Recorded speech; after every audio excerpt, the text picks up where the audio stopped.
We started out last time in the church where Cassandra was figuring out her connection to her deity.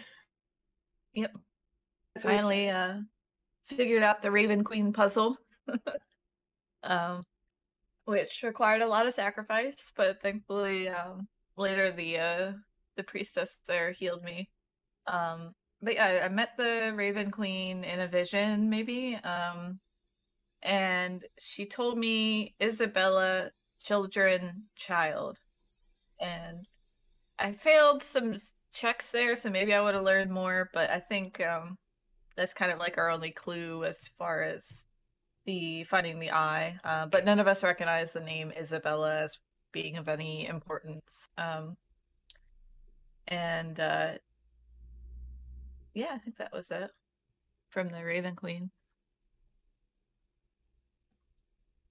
And then after that, we started looking for Gloomers. You were covered in blood when you came out. Oh yeah, for sure. Lots of blood. That's fun. But yeah, we made a most beautiful path that I believe is still on the map, showing how we traveled looking for Gloomers, and found 3. Did find 3 Gloomers, just barely surviving that last one. Someone went down. Who went down? Was it Rita? Did Rita go down during that fight? No, I think it was Cassandra. Rita had a fight where she took a bunch of damage, but she didn't go down. I think Cassandra went down to like some ability that the Gloomer had. Yeah, because I was at full health and then I was unconscious. That was crazy. I also technically went down to that as well, but got back up and then exploded it. I think we just went back to town after that, correct? We were planning on going back to town. I don't know if we've made it there yet. No. I couldn't remember if we made it back in or not. We have 3 Gloomer heads. I think it's still like the middle of the night-ish. But yeah, I think the next plan was to go back into town. Yeah, so very correct. You guys were about to go, but you have not completely gone to like the border wall yet, but you guys are making your way. You guys we're starting off in the little corner up above, so let me you guys are, let's see, up around the top left area of the map. You are in like a small outskirt area beyond the wall of the city where you guys had just finished your battle, and you guys are planning on making it towards the gate. I would say it's the west gate here. So as you guys go and move forward, someone who is leading, make a perception check, or if all of you are just kind of keeping an eye out, go ahead and make perception rolls for me, please. Probably all are? Yeah, up to you. Apparently I'm not. What are you distracted by, Roland? Roland is distracted by Rita. Rita's I don't know what she's doing yet, but I decided I wasn't gonna roll. I want to use the opposite of the help action. The distract. What is Rita doing to distract Roland? Please tell me. I'm so interested. Oh man, we just like fought a bunch of Gloomers. Rita is like working on Roland's hair like kind of really quickly. Like she notices that it's like sort of still like messed up, and she tries to like pat it down. Roland appreciates the help. Oh, Roland appreciates the help. Interesting. I mean, in a kind of like a patient way. I don't know. He appreciates the effort. Alright, so as you guys are making your way along here, Tarvik and Cassandra, You're very much blocking out all of the antics of Rita trying to tamp down Roland's hair. As you go ahead and make your way towards the gate, you see in the distance, actually you would hear it first, you hear shouts from the wall that you guys are going towards, and you see some torchlight being carried illuminating the area, though you don't have a specific detail outline of what is happening. You hear shouts and you see the shadows from the light that is hitting the area kind of move around. So you know that it appears to be some type of guard men that appear to be shouting and moving around. You think, based upon like what you're seeing, what you are seeing, my goodness, it appears to be some type of battle formation. You're still far off a distance away, but as you approach, tell me what you'd like to do as you see this. We're running I'm up, not right? looking too good. Oh, same. I was about to say, Tarvik, like, grabs the healing potion he has on his side, and he's like, I suppose that we should help them, I guess. We should Okay. help them. Alright, yeah. Alright, I'll down the healing potion. Alright, go ahead and do it. Just because. Roland will ready a firebolt for if he sees a gloomer. Mm-hmm. Yeah, I have one too. What is it? 2d4? Oh, 2d4. plus It depends. 2. Yeah, it depends on what you have, but the comment is 2d4 plus 2. Okay. Also, I Same. nice. For posterity's sake, I do have the healing potion like breakdown in the general folder. I think. Oh, okay. Oh, nice. Yeah, it's called healing potion, so it'll break down all the different types. Oh, nice. Yeah. Because I also Was don't that- remember off the top of my head. Very cool. Was that either one of yours last potion? No, It was my last one. I shall hand you another one. Oh, okay. You have one common healing potion. Thank you. I want a ridiculous amount for some reason, so I had 6. I guess I went Whoa. crazy at the Whoa, beginning. jeez, okay. Wow. But we No, did just- buy out that one group. Wait, aren't you the one who always goes down too? Oh, yeah. Yeah, I should probably use some more. It's funny. I'm a hoarder with that. In any game, like, if I have, like, potions, I'm always hoarding them. Mm-hmm. Well, you're a rogue. Use your bonus actions. Interact with Yes. object. Yeah. Alright. Alright, so what do you guys do as you approach? You continue to see, it appears that off in the distance you see 2 masses of creatures, and Tarvik and Cassandra, using your perceptions from before, you guys recognize these creatures, very similarly shaped as what you guys call as gloomers. So it's just 2 creatures or, like, 2 groups? 2 creatures, and then a Okay. handful of guards, it appears. Okay. I'll be like, I feel like we probably should make our way quicker if we want to try to help them. Let's help them. Yeah, Start running. Yell out to the guards, "We're here to help!"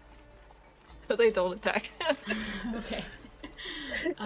So as you guys move forward, you do hear now the shouts, and like the specific shouts. You hear like basically just kind of A, shrieks, and B, also commands, kind of like, move over there and go back, come from the left.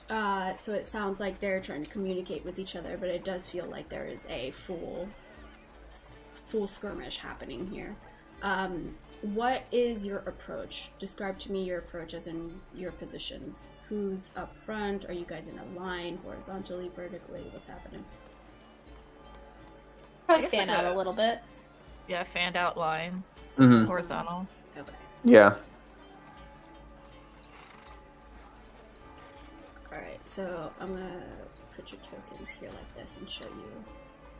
Move you to the map here.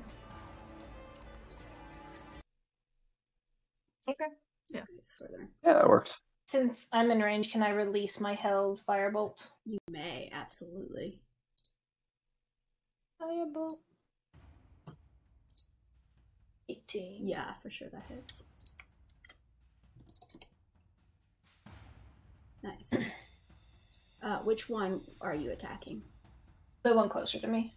Perfect. Okay. All right. So with that, I would like everyone to roll initiative for me, please. Yeah. Also, oh, very low for the Bodaks. Oof. Still better than the Gloomer, Tarvik. Mm-hmm. Yeah. That's fair. That's fair. I do really like the name Gloomer. I like it so much better than the actual name. Yeah, Bodak or whatever it is. Yeah. Fantastic job, Rita. I love the name. Since Gloomer's a Pokemon, Happy I to wonder if help. it's like copyrighted or something. Wait, is Gloomer a Pokemon? Really? What? Oh, it's just Gloom. That's right. Yeah, Well, it's Gloom. his evolution. Like, I don't think you can copyright Oh yes. like just Like an English word with ER yeah, on that's the true. end. I don't know about that. Like, I mean, the design, sure. Like, the whole design of it. Alright, so Roland, as you approached, as you had prepared your firebolt, you let loose, it struck. You see the Gloomer just inches forward a little bit from the impact, and then you hear just like a low snarl. And you take your turn. My turn? Yeah. Is there anything flammable around? Just grass. Nope. The guards, I guess. The Could guards. be considered Okay. flammable. I will cast Fireball, but I'm going to make the guards succeed and take no damage. Nice. And I'm gonna get it to hit both of them. Yeah, theoretically, you could also just pinpoint it here as well. You're totally good. Props to being an evocation. Mm-hmm. Oh, that's such a low roll. That's so good. Yeah. Oof. lots of ones. It's okay. I think we can. Wow. Yeah. We'll get it. We'll get it. Yeah, so 16, 22, I think they both make DC, so half, right? Yeah. 10 points.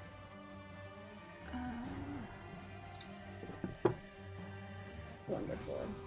Anything else for your turn here? As And you then see the fire just start licking, incinerating. I'm gonna move up a little bit. Yeah, I'll go ahead and move forward 30 feet. And that's my turn. Okay. Rita, you just saw Roland just start throwing a fireball. The flames still kind of licking the ground. What do you do? I think if I get to here, okay, I'm not quite close enough to do everything I wanted to do. That's fine. Yeah, I'll just walk forward 30 feet. Yeah, there we go. Okay. Sorry, go ahead. I will just walk forward 30 feet, and I will, the same one that got the firebolt, I will do a vicious mockery. Ooh. And I'm just going to tell them, your rags look terrible. They do. They very much do. Is that a wisdom save? Yes, it is. Fantastic. 10. Wait, hang on. Rita, when you say terrible, do you mean terrible? Like they have holes in them? Yes. I forgot that I'm supposed to be doing puns. It worked. It worked. Sorry, I had something checked that I shouldn't have. So it's just the one sec. Wait a second. How is that still happening? Is it not rolling just one? the? Well, it would be. It should be 2d4. So that's 4 psychic damage, Okay. and it has disadvantage on its next attack roll.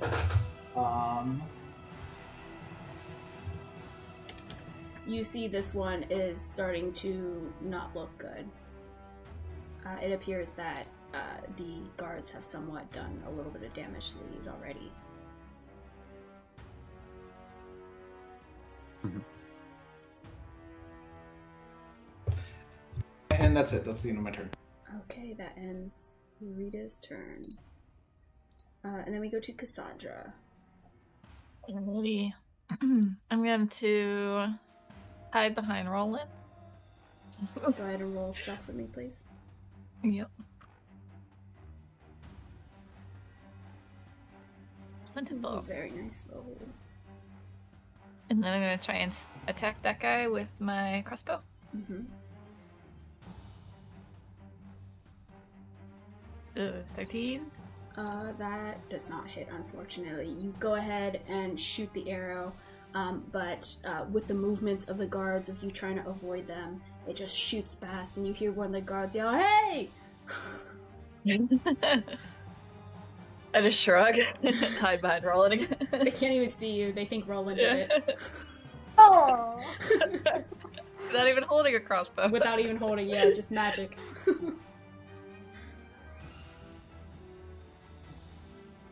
And that's it. Okay, that ends your turn. Then we go to the guards here. You start hearing more yells. He said, "Back up, back up!" You see already one couple here move back. Yep,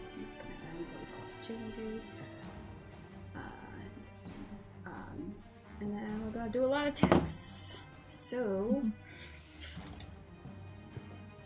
he's gonna be thrown. Right. We'll just do...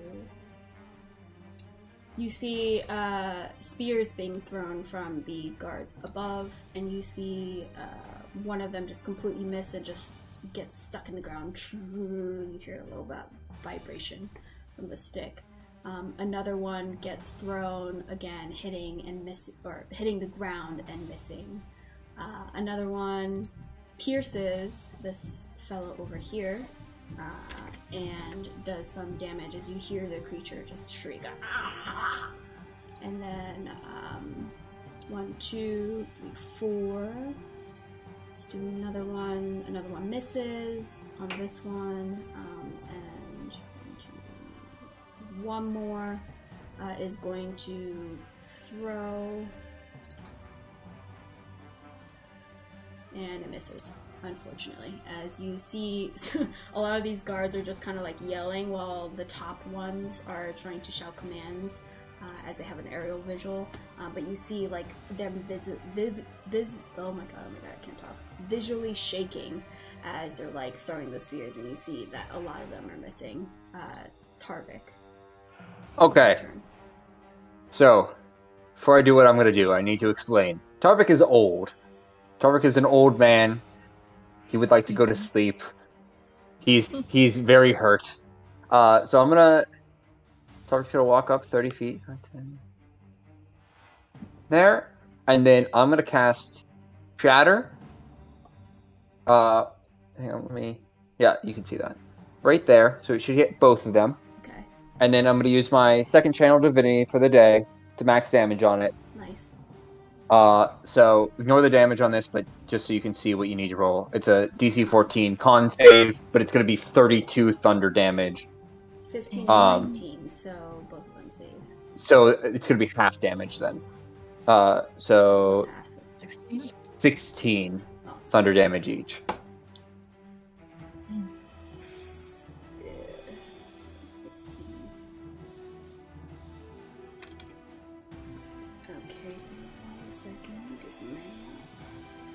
Mm-hmm. And then here, okay. Describe this for me. What's your flare? I think Tarvik is tired. He looks at the two Gloomers and like just sighs heavily as he goes forward and like reluctantly starts doing a couple hand motions and just points to the area, and you see just like almost like a cannonball just hit there in a movie just explode outward. Nice. As the Gloomers most likely come and look at him. You hear, everybody hears like a as you see this Gloomer just kind of like buckles and drops to the ground immediately. As you hear the guards kind of yell out in a bit of a confusion, like, what just happened? What's going on? And you see this Gloomer just like slowly creak back and look back towards you. And you just hear like another low kind of growl, shriek, like, Mm-hmm. So the creature here, that's right, I need to enable. Give me 1 second. They have a radial thing. I just remembered I have uncanny dodge. You I guess do. probably couldn't have done that because last time I was like brought down. Well, I think it only works on damage, not like, hey, it's taking you 2-0. Yeah. If I think of it right. Gotcha. I think so as well. Yeah, I think it's... Yeah, it hits you with an attack. Yes, gotcha. correct. Okay. Yeah. Rather than just immediately 0. Alright, so... Let's see.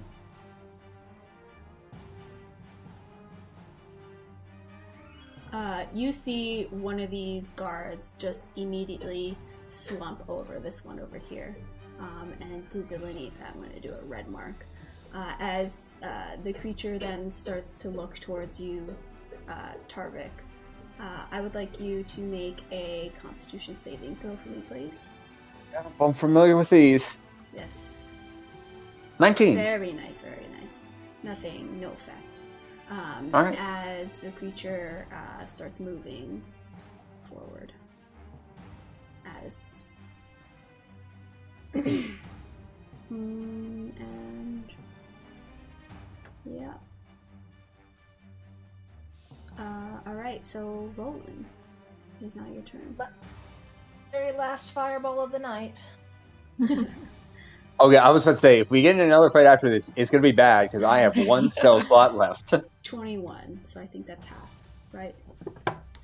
Yes, that would be half. Alright. Be 14.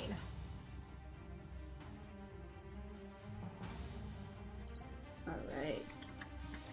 It is not looking good as you see this little beam of light shoot from Roland's finger and then just explode on impact as the Bodak just kind of cries out.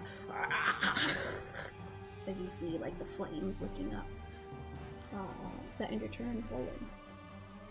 It does. I might shout at my group, don't get too close. Okay. I think it only has certain effects if you're like within a radius of it. Rita, can you make a con saving throw for me, please?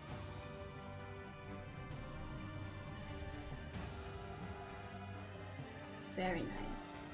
No effect. Continue. Okay. I am going to take a little bit of a sidestep over to here. And then I'm going to swing my guitar around. Well, before I do that, I'm going to point. So I've got the guitar swung around. I'm holding on to the sort of the neck end of it with my one hand, and I raise my other hand to point at the Gloomer, and I'm going to give it my baleful curse. Ooh. Put that in chat, please. Sure. It's a lot of text, but basically I just deal some extra damage to it whenever I roll damage.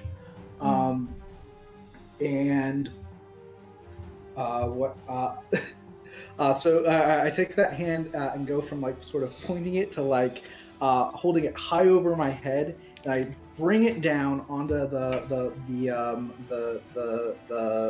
guitar strings. It just creates this crazy loud power chord that I play. Nice. And I'm just gonna... This is what I'm doing.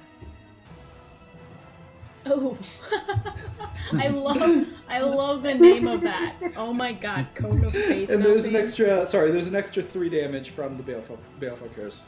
So he takes 7 psychic. Does this just happen? Oh, it should be 5 more damage. So this should be 9 damage, 9 psychic. Is there a roll for 2d. me? Not according to what you sent me. Oh wait, is this a thing? Hold on. Yeah. Hold on, let me go back to my notes here. I don't remember Kona face melting. Hold on. Well, I named it that. Oh, okay. You didn't give me a name for it. You just told me what the effect was.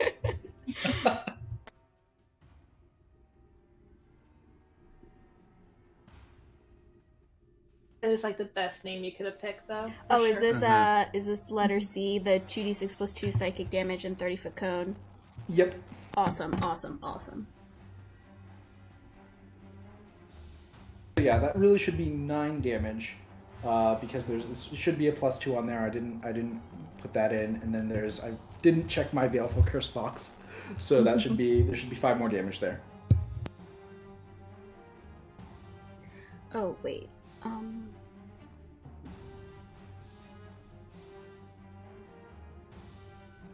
Oh yeah, no, this is a save. Sorry, I didn't send that to you. Ah. Yeah, so sorry.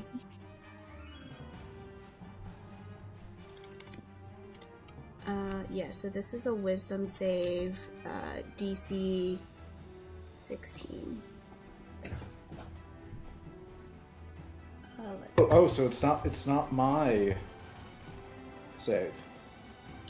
Oh, no, it's their save. No, but it has a save associated with it. So you play it, right, you pluck, and then they have to, like, combat against it. Is it my spell save DC, or is it something else? Oh, you know what? No, it is, yeah, what's your spell save? Let's go with that. My spell save is 15. Okay. You know what? Let's do this. Because this is a homebrew thing, let's do your spell save for now, but that might change in the future. Okay. And the save effect, is it half damage, or? Yes. Okay. So that's a fail regardless, because it's a 3. So what's the total damage? It should be 9. Nice. So you play this, and everyone is very confused looking at this, like in terms of the guards. They have no idea what you're holding, because this thing doesn't exist necessarily. So as you play, you see that this Bodak like withers down and basically is like to its knee, just kind of like holding its head, and just starts crying, growling, and just looks towards you. It looks so close to death's door, even more so than it already looks like. Does that end your turn? This guy that has the... Oh, one of them actually went down. I can healing word one of those guards. Oh, okay. Do I try to save the one that, like... I don't know if he's, like, already just, like, dead, though. Well, I mean, it's worth a shot. Make a medicine check with disadvantage to see if you can tell. Okay. Disadvantage. You know what? I'm going to use my inspiration. Oh, okay. There we go. As well. Okay, well, doesn't help. It's hard to tell. All right, fair enough. I'm gonna use my healing word on the one that is on the ground, looking like he's not moving. So there are actually 2. So one immediately dropped down, like in your guys' presence. The other one seems to have been on the ground since you arrived. Oh, since we arrived? Mm-hmm. So okay. this one, I'm dropped gonna heal to the ground, and then I'll heal the one that like dropped after we showed up. Yes. All right. Nice. You see, at the moment, there appears to be no movement.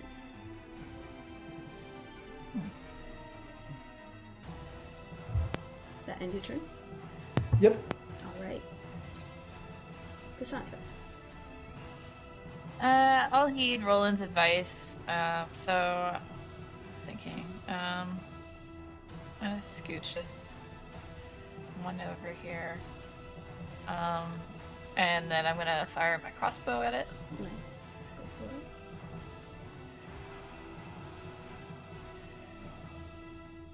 There we go. That's a good number. Nice. Oh, no sneak. Just 10. You are hidden though, so. Oh yeah, that's true. Yeah. What is your flair to this? I wanted to like be like turn in my direction for whatever reason, like he's surveying it, and as soon as he turns into my direction, a bolt just flies right through his gaping mouth, through the back of his skull. Nice. So you see this arrow just strike straight through, and you see it just frozen in place for like a second before it just collapses onto the ground. You hear shouts of relief and still a little bit of fear, like, confirm it's dead, stay away, stay back, as the guards kind of start forming around close in. You guys are out of combat. I want to rush up my head. Can we have I was about to say, if you get one, I'll get the other, because Tarvik will just go to bring his axe down and take one head. And I do want to just like very strong. We'll be sawing away with our daggers. I do like the image of like Tarvik just like him yelling like, "Oh no! Like check if they're dead!" And like Tarvik just like lifting up the head of the one and be like, "I'm pretty sure this one is dead." And, like putting the head in the bag with the other heads. You like run up to it, slice the head immediately, and like shove it in your bag as you see the guards all kind of like stop short here, as they were about to go in for anything, like a last kill or something. Actually, no, this one, because they're closer. Yeah, they would come over here. They'd find us like sawing away at the neck, like, oh, just a minute, we're just making sure it's dead. They're on guard, and you can see that they're very tense. But they just kind of stop short as you guys are cutting them. This guard up here, Rita, that you did the healing word on, you can see just kind of dazed, just kind of like barely gets up, using his arms, and just kind of looks around, seemingly just out of it. And you see this one still lies unmoving, and you kind of hear the guards, healing! We need healing! They seem to be shouting beyond the wall, as you see some of the guards now drive their attention towards you all. Where's Roland's token? Oh, I was hiding. Okay. I was interposing myself between the guards. I just couldn't see it. You see the guards now look towards you, and they're holding aggressive stances, still almost like they're still in battle, and they kind of shout towards you. Who are you? What's your business? We're monster hunters. I'll try another healing word really quick on the guy that's been down this whole time. Yeah, I was gonna say if you didn't, I would. So yeah, this is gonna be a third level healing word. Oh, okay. So you're pumping a lot into this dude. That's all I got. Describe what your healing word is like. Oh man.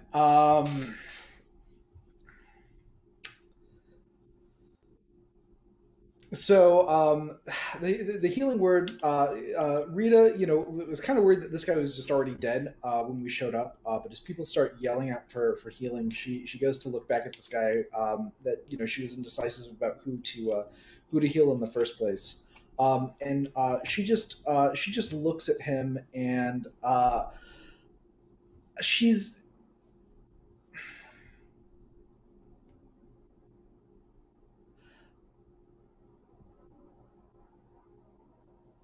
Ah man, I've kind of drawn a blank here for what her healing word is. She's gonna call out to him and just say, "Be healed." That's great. That's good. I would like you, and your choice for me. Either roll a medicine or roll an arcana. Okay.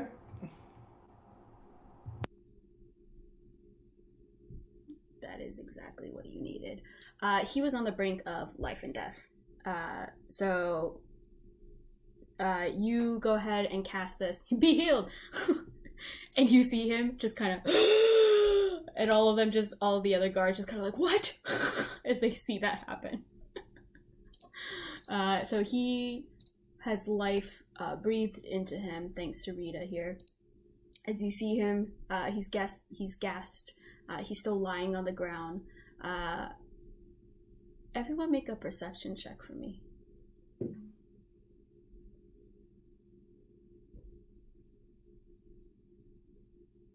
Ooh. Ooh. Ooh. Cassandra and Tarvik, you notice that these two guards have soiled themselves, unfortunately. As you see them kind of on the ground, you see like a nice little wet puddle underneath them as they just kind of like stay where they are, even though they are conscious, and they just kind of like look dazed and also look embarrassed.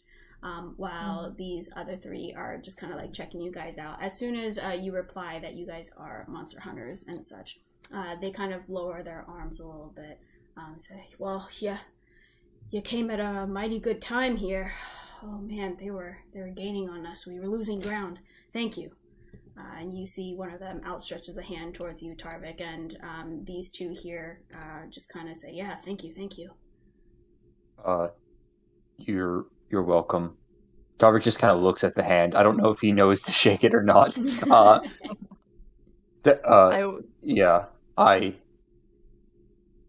Yes, you should be more careful. I would like to go to bed now. I whispered to Roland that they put out the two guards and like, hey, they soiled themselves. Can you clean them up? I don't know if I can do it from this distance. Let's see. How does it work?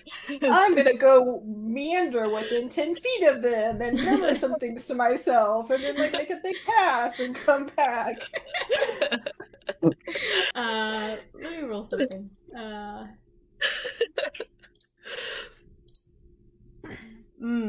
Okay. So you see the guards just kind of look at you, and one of them gives you a nod and just kind of like nods while looking down, seeming to acknowledge what you've done. The other one just kind of like jumps right back up and just kind of like puffs his body out. And these two start to like walk over together now, just kind of like getting closer to you guys. And I said, wow, you guys are magic users. That really helped us out there. Thank you. Yeah, what were you doing out here? We're guarding the wall. Oh, the wall. Oh, okay. I thought you were patrolling. This is the wall. Gotcha. Is he like on the wall? These two, yes, they are on the wall. They are above you, 30 feet. Well, we're gonna take these heads for the reward. Right, yes. Please go ahead. Thank you so much for being here at the right time. You see one of these guys nudges this guy, says, hey man, that chick saved you, like nodding towards Rita. And you see this guy just kind of like step over the dead Bodak here, make his way over towards Rita. And he's the one who like kind of puffed his chest out after he got cleaned up by Roland. Says, all right, thanks. Thank you. Yep. Rita, make an insight check for me.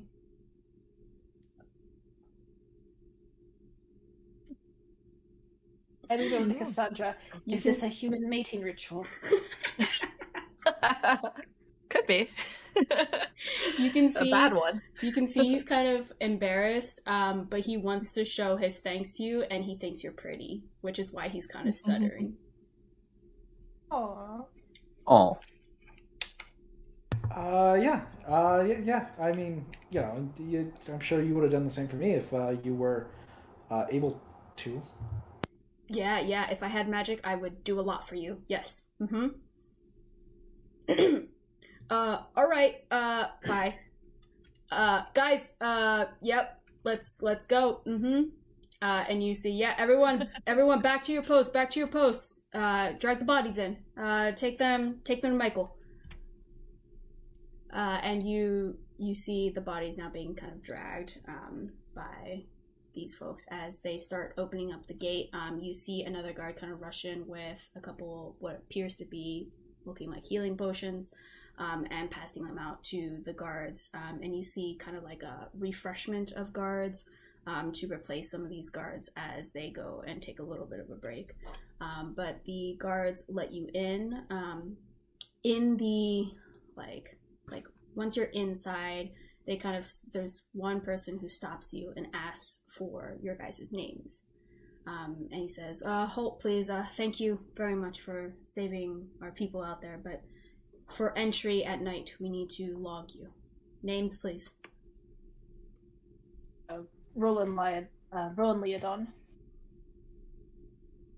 He did not consider over his own name. Isabella. Just Isabella? Yeah. Right then. Rita. Just Rita? Just Rita. Aye. First name, folks. All right. Oh, Tarvik. Daywind. I did have a question for you, DM. Do we know who Michael is? I was gonna ask too. It's not the guy at Shield House, right? Mm-mm. At least. None of you know Michael, except for Roland. Roll a history check for me, please. Scary.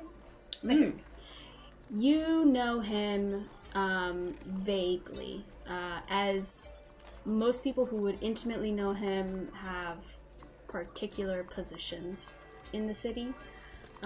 Like the common folk necessarily may or may not know him, but you're familiar with him as Mr. Magic Michael.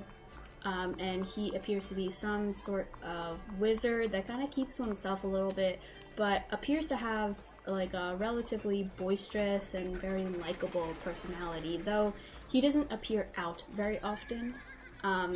Some people who have money go to him to get not like specific potions, but just kind of like remedies and things that magic might be able to do, and they pay him for his services, but he keeps relatively to himself. You've never really seen him before, you just kind of heard of, oh, there's this wizard that like people sometimes go to, and he seems to, you know, just kind of be another citizen, more or less, of the city. Have I also been a magic user ever like met him or come across in my studies or anything like that? Okay. Nope. Haven't come across your studies and haven't met him because he's not like reclusive per se, but he doesn't like go out very often. Not a lot of people know what he looks like. They just kind of have roughly heard of the name, like, oh yeah, like Mr. Michael. And they kind of refer to him as so. Does anyone ever call him Mike? Not that you know of. I don't get credit for the joke. That was definitely How many Ash. strip clubs are there? And we hit them all tonight. I see you picked up on my little Easter egg. We love Yes. it. So that's all you know of Mr. Michael.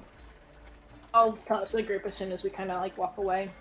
What time is it? It is late. It is around 11 p.m. at night. You guys are, after you've logged in your names, is right then. Thank you very much. Any particular place you folks are staying in within the city? The Liadon residence. Liadon residence. We'll be sure to mark that. Thank you all. Have a good rest of your night. We appreciate what you did out there for us. You too. Be safe. Tarvik will start walking away, I guess. I will note, we did reach the bag capacities for heads, so Tarvik is just carrying a head around right now. Beautiful. Very cool. Alright, here, I'll say you guys are just inside of the gate of the city. What do you do? Let's go to the mill. We drop off the heads. Is it open now? Like, We for can- people around? Well, we can always check and see, I guess, but... Roland, you would know that the mill operates 24/7. There's always people there awake. There we go. Then, I don't know if Okay. you all have any objection, but I kind of want to go find my sister. I mean, it's possible she's at my parents' house. She lives there, but in case she's, like, with her students or holed up somewhere else, I want to go find her. Okay. At midnight? Why not? At midnight? Well, I mean, I just want to make sure she's, like, alive. I don't know. Like, I I suspect mean- she's probably in her room. We're gonna go knock on her room, and it'll be fine. But Yeah. I mean, you could also- swing by her school real quick and just make sure it's empty and normal. I don't know. Hmm.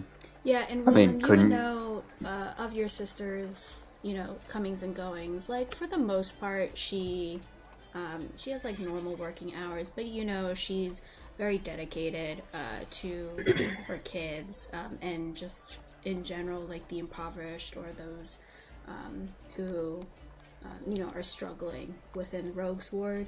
And so that she at times will head to, like, the orphanage outside of the school that she teaches at, to just kind of, like, hang out with kids, and sometimes she'll stay the night.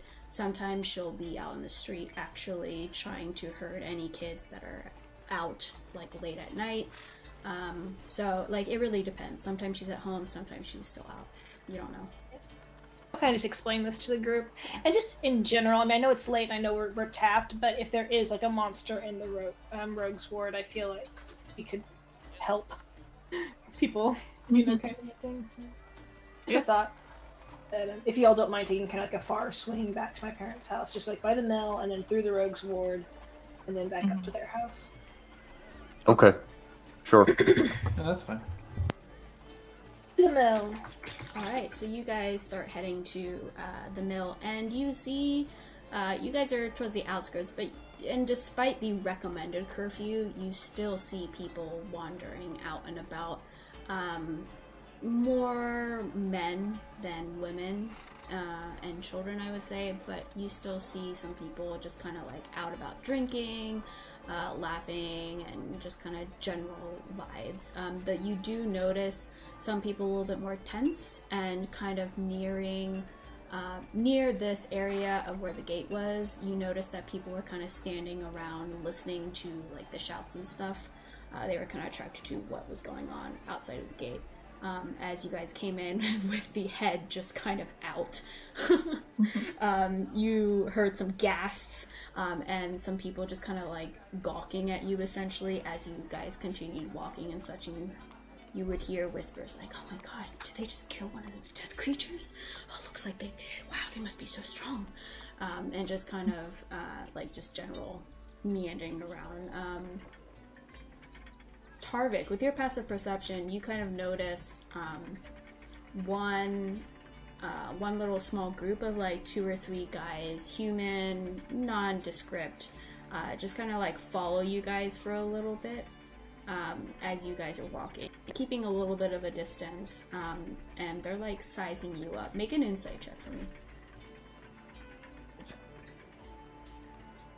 25. Nice. You take a glance at them. They don't seem very strong at all, and they appear to be like infatuated with the idea that you guys have slayed a death creature, and they're like trying to get a closer look, while still like respecting your distance. But they're just kind of like following you guys for a little bit, seeing if they can like get an eye for like what the hell you're carrying. And they follow you up until the mill. Like, they're still behind you.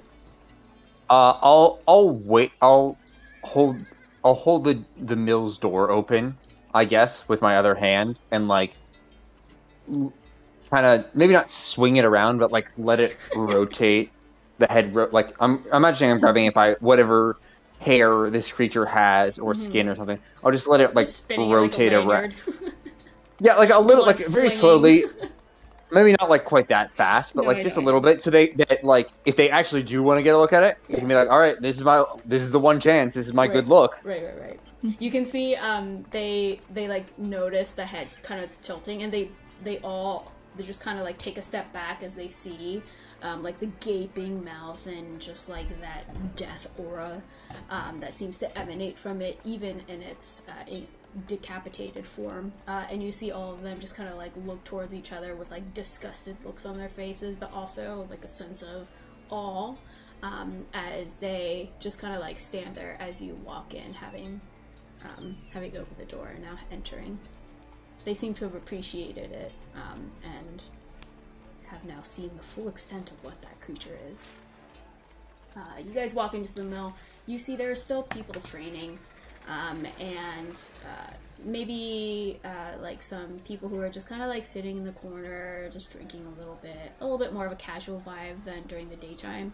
But you see that there are plenty of people here. As you kind of walk up to one of the guards, as he looks at the head that you have and says, "Oh man, you got one of those death creatures, eh?" No, we did not get one. I open up the bag and I like show him the contents inside. I think this is 5. That's foul. Oh, hey, all right. Put the bag down here. Let me count. And he kind of like ushers you over to like. I set the bag down. Yeah. There's like this little table that has like blood stains all across it. As you like drop down all the heads. How many do you guys have? 5. Yeah. We did 3 earlier plus the 2 that we just did, so 5. So he says, "All right." You can see he's kind of like holding his mouth with a cloth. He takes out what appears to be some type of ledger book, and he makes a note. Name, please. Tarvik. I'm rolling. No, your group name. What is it? You guys are adventurers, right? I look very pointedly at Tarvik. All right. You see, I mean, we could just be the Gloomer killers at this point. So what is it? Are you guys Tarvik or Gloomer killers? I kind of thought this was coming, and I'm working on it right now, but I didn't.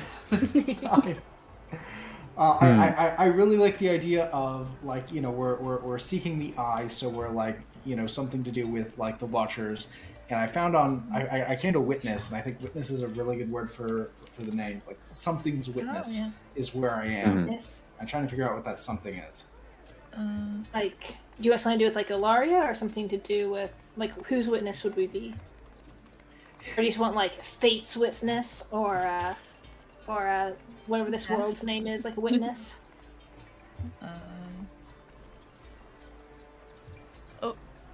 That's yes.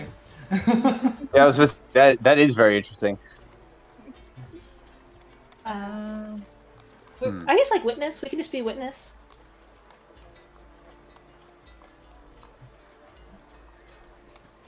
I mean, witness works. Do we want to be witness, or do we want to be the witnesses? Witnesses. I like witness better than witnesses. Like Light's witness. Jehovah's. Yeah, that's the problem. Like, I'm constantly just thinking of the scene from Mad Max Fury Road where they're just all the people are just yelling out, "Witness me!" It could be like Light witness, like LIGHT''S witness, Light's witness, or something like that. I mean, we're really more like Death's witness. Yeah, we could be we're Death's way closer to with Death's witness. I like Death's witness a lot, actually. That would be good. Good with me with the Raven Queen. So yeah, that's fine. I think that's a really good name. I feel like we moved off to the side and had this conversation. Yeah. Wait a minute, sir. Very important conversation here. We are Death's witness. You also hear Tarvik be like conversations during your walking and traveling. Yeah. Yes. No, this happened in front of the guards. Super awkward.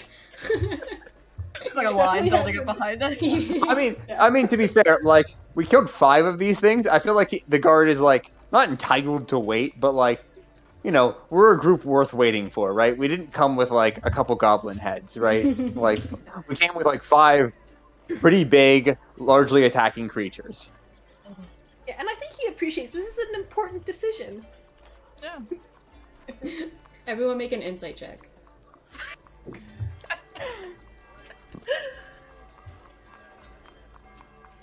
Like he's like just written down everything we said, like scratching it out one after the other. Yeah. He's just like, witness? Actually, he's like, oh man, the Witnesses is such a good name for a band. I'm gonna save that for later. Tarvik and Cassandra, you notice that he's like listening in, and he's not like mad or anything. He's just like trying to make sure that he's capturing what you guys are talking about and making sure like every time you guys are thinking about, oh yeah, that sounds right, and then you pivot, he's like about to write it, and then he like scratches out a little bit, and he's like, and then you guys start thinking of another name, and you're like, oh yeah, maybe this, and he's like, oh okay, and he tries to be preemptive, and then you guys pivot again, and he's like, oh okay, and he just kind of like scratches out a little bit, and he's just kind of like nodding with some in some agreement as like some of the things you say, like, oh yeah, we don't want to be Jehovah's Witness, and he's just like, like his eyes just kind of like open up, and he's like, yeah. He's being patient. I like this guy. I like this guy too.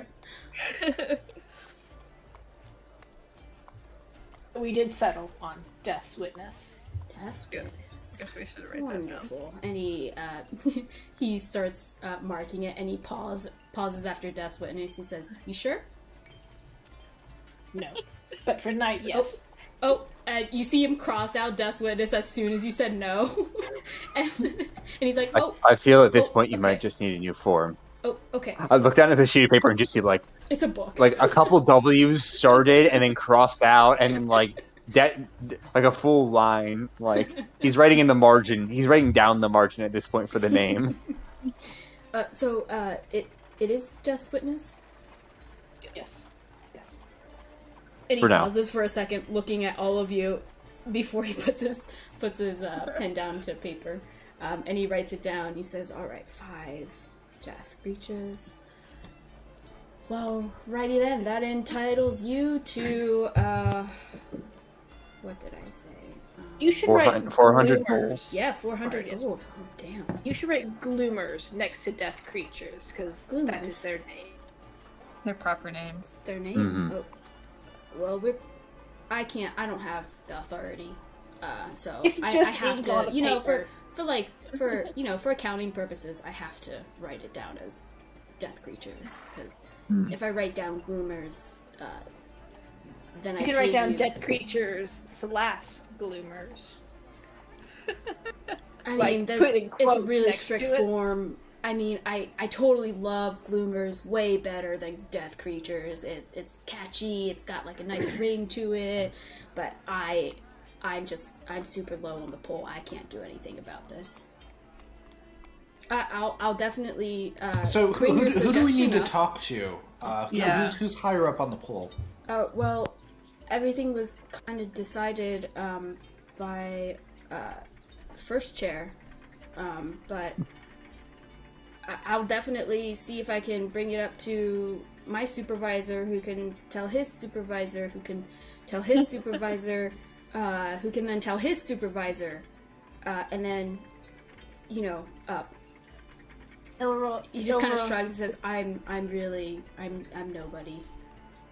I think it's Ilros Dineth. General Ilros Dineth, right? First chair? It's first chair, yeah.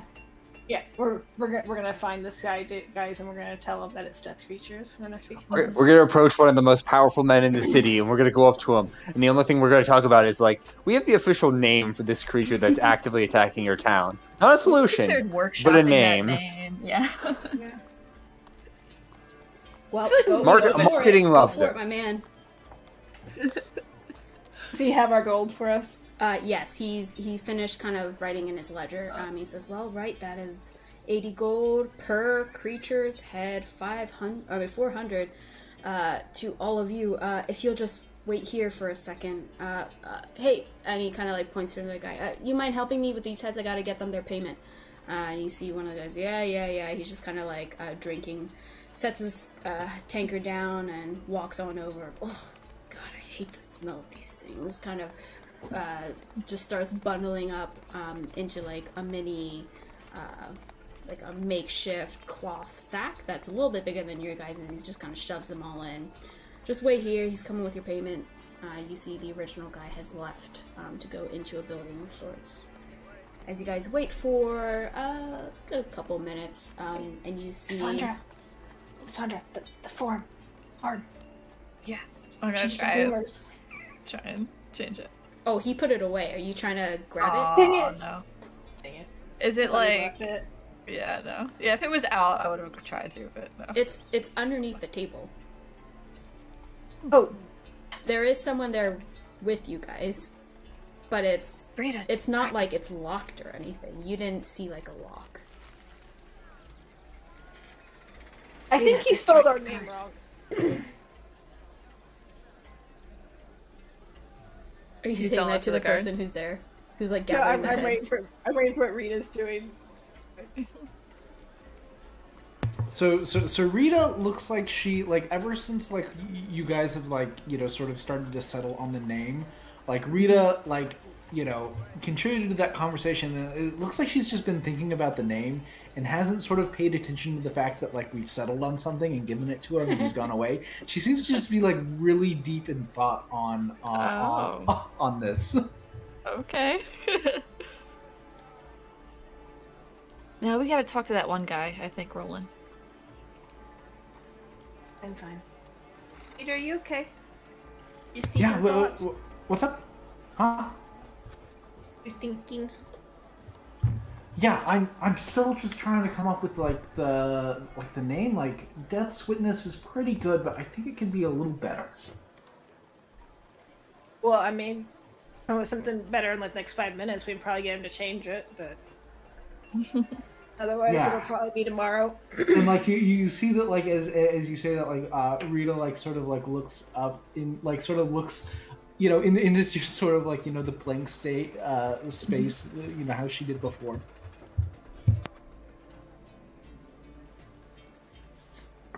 You see within a couple minutes the guy returns. There appears to be a person next to him, male, a little bit taller than the original person, seems to be a little bit more buff, and appears to have a higher station.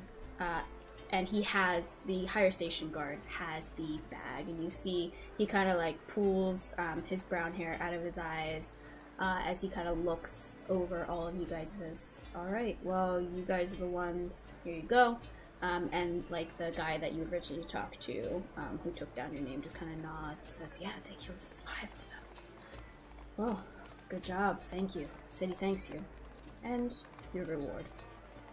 You guys have 400 gold. Does he give us it in gold or in platinum? Whatever you guys want. Divide it up real quick. I'm adding 10 platinum to mine. Mm-hmm. Okay. Yeah, we can do I'll do the for same. sure for weight. Yeah. That's fine. It's not as impressive whenever you add. Don't I owe people money? I think Cassandra owes money. Who? Too. Oh, for Rita whatever and you bought. Roland. Yeah. Oh. I'll Roland just put it- doesn't think you owe him anything. If he bought you something. Yeah, Rita is like, she looks a little bit annoyed as she takes these, like, these 10 platinum. Don't know what to do with those. Yeah. We need to find like a good magical vendor. Yeah. I mean, Oh, we well, are in the guys city are to looking find for one. Like, magic shops. Go to M&M's. Yeah. They have everything. yeah. M&M's. So I've heard. I don't know. I think they're too sweet.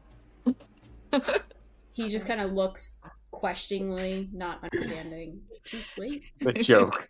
Okay. Hmm. Yes. They're not really that sweet, though. They're very matter of fact. Whoa, whatever.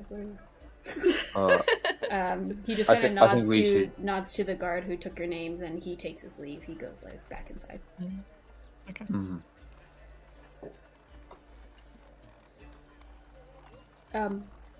Do you have other heads, guys?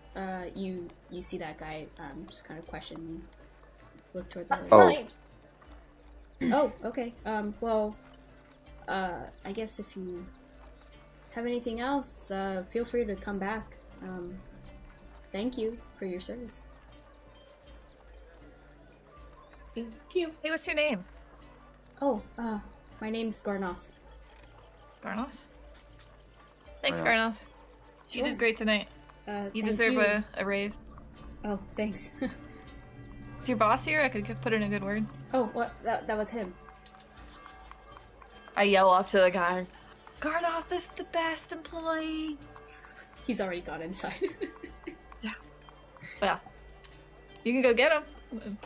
Oh, no thanks. He's Alright. He's busy. Okay. Bye, Garnoth. Bye, let's witness. He, like, pauses for a second trying to remember exactly. Yeah. Alright, so you guys... Until Rita comes up with another one. Yeah. Mm-hmm. Just change it every single I don't know if time I'm you go going the to. mill. Yeah. Yep. You guys step outside of the mill and continue on your path going towards Rosewood. And you, Roland, you would be familiar, so let me actually make this visible on the map here. You know that... Oh, why can't I say this? Because it's in the G. So this is Ground Peach. You're familiar as the school that your sister teaches at. And you know that there are 2 orphanages within Rogue's Ward that the kids kind of go to school and back to. So there's Stone Community and there is Tree Community down here. And you would be familiar with these places, though I don't know how often you would have gone. You know, your sister at least frequents these places and also meanders within the Rogue's Ward to, like I said, pick up any kids and shelter them, like bring them back to the orphanage if they're still outside and like misbehaving, or just trying to make sure that they're safe, have some food, etc. She's very kind-hearted. Cool. So you guys, perfect. So you guys kind of go around here. You guys see an eye out for her in general in case she's wandering about or anything. Make a perception check anyone. for me. Yeah. Cool. So you keep an eye out, and just in general, like as you guys are walking through, like I mentioned, you notice like some people out and about, and you notice that the type of people out and about starts to shift a little bit as you enter in towards this area in the Rogue's Ward. Oops. Gotta move you guys over, not the line, so I don't grab that. As you guys kind of get towards around here, you start noticing a little bit of a shift in the way the buildings look and the people. So they're a little bit dirtier, a little bit less polished, and they have more of like a little bit of a depressing demeanor, actually, as they all just kind of like a little bit slumped shoulders, or they have like shifty eyes, or they're like looking at you kind of like mean almost, like they don't want you here. With your, like the way you guys are looking, they can tell you're kind of like outsiders and they don't want you. As you guys, and Roland, you're kind of familiar whenever you step in this area, you're familiar with this kind of vibe. It's very, very different from Palace Farthing. And you guys pass along, you see some kids like running through the street even though it's nighttime, and they're like laughing and like running, and they're like tossing a ball around each other, and they like they just kind of like all bump into you, and they say, "Hey, move out of the way! We're playing!" And they're like very aggressive for like kids like age like 8 to 13 or something. They're like holding their ground. They're like, even though they're the ones who bumped into you. If they're bumping into me, I feel like I would like try to grab at my wallet and try to keep it closed. Okay. Just in case. Yeah. As you go and try and grab for your wallet, you notice that one of them already has taken out a couple coins, and as they notice you reach in, they bolt like a separate way from the group. But you see the other ones just kind of like run in a pack forward beyond you guys. Do they both, as in? Oh no, I'm not going to attack the child. I was like, oh no, do I get? So the one that tried that was in your pockets and grabbed a couple pieces went off this way, separate from the pack. All right, you guys are on the line, so they went this way, and the rest of them are moving forward this way. There's like a group of like 6 kids between roughly like 8 to 13, 14-ish. Okay. I wasn't sure if like I would have like if that kid's hand was still in the bag when I got it, like if I could have grabbed onto it and just like held on to him. Yeah. Make a roll for me actually. Make a let's make a dex. It's a dex off. Dex off? Okay. Dex off. All right. I'm just gonna roll acrobatics because it's dex and it's the same thing. 18. Surprisingly well. Alright, give me 1 second.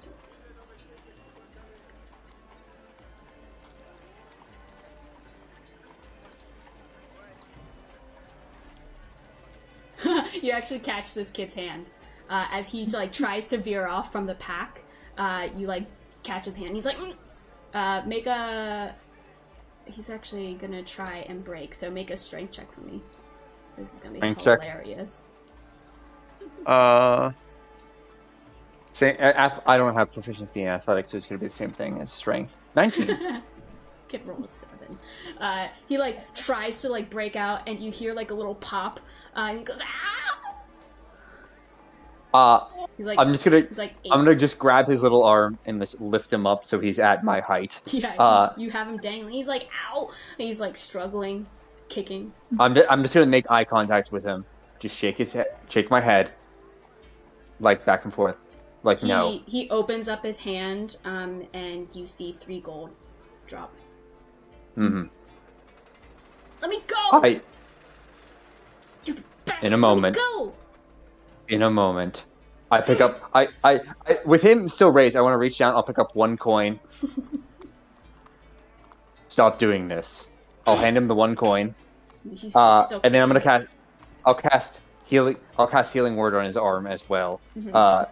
Just so with my last spell slot, just so I don't have to go.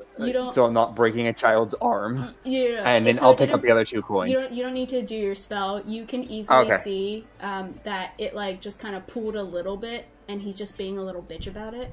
Okay. And like gotcha. you just need to like rub a little bit, and it kind of like just kind of shrinks back into place a little bit. It's not broken at all. Mm-hmm. All right. So yeah, I'll let go of him after giving him the 1 coin and picking up the other 2. As soon as you let go, he just kind of runs away, and as he's running away, he just kind of looks back and he says, "Stupid orc," and just continues moving and running. Yeah, I'm just gonna walk away. Nope, not dealing with it. I will subtract 1 gold though. Why you gave the kid a gold? I mean, it's really not worth doing. We literally just made 100 gold for nothing. Kid is made for life. Alright. I would like all of you to mark off 2 gold. Okay. As none of you have noticed the other kids taking your money. Oh, I think I've got it. What do you guys think of Graves Witness? I don't particularly like that one. It's not better? Okay. Yeah. Death's Witness it is. It's okay. I do like out of character. I do like Death's Witness more than Graves Witness, but Death's Witness sounds like a Swedish metal band for sure. It really does. Mm-hmm. Yeah. You guys head to Ground Peach, and the lights are all out, and the door appears to be closed. But Roland, you know that sometimes, even though it may look closed off, there are some people in there sometimes, like the staff who work there. If they're staying late, or if they're like setting something up or tearing something down, etc. So you know that even though it looks closed, if you knock, there may or may not be people in there. Go knock on the door. Okay. You knock on the door and you wait a little bit. It appears like no one's in there, as no one has answered the door. There are any windows to like peek in? Yeah, it appears that the windows have like some covering over them, so you can't necessarily see inside. Though there is no light that's coming through. Can I cast Mage Hand and, inside and lift the cover and just make sure there's no one in there? Mm-hmm. You lift the covers inside and you take a look, and everything appears to be like in place. You see like desks, you see like makeshift dirty kind of couches that seem to have just been kind of like leftovers from like people moving or something. The interior is kind of like makeshift. They don't have a lot of funds, but everything appears to be normal with no one inside.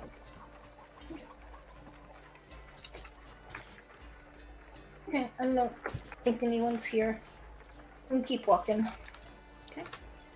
You continue towards the first orphanage, which is Stone Community here. You go to the door, and you see that there's like a low light from one of the windows. Go and knock on the door. Okay, you knock on the door. You wait a couple of seconds. You hear footsteps from the other side, and you see like an older woman, kind of like graying hair, very dark though, almost like black, like salt and pepper.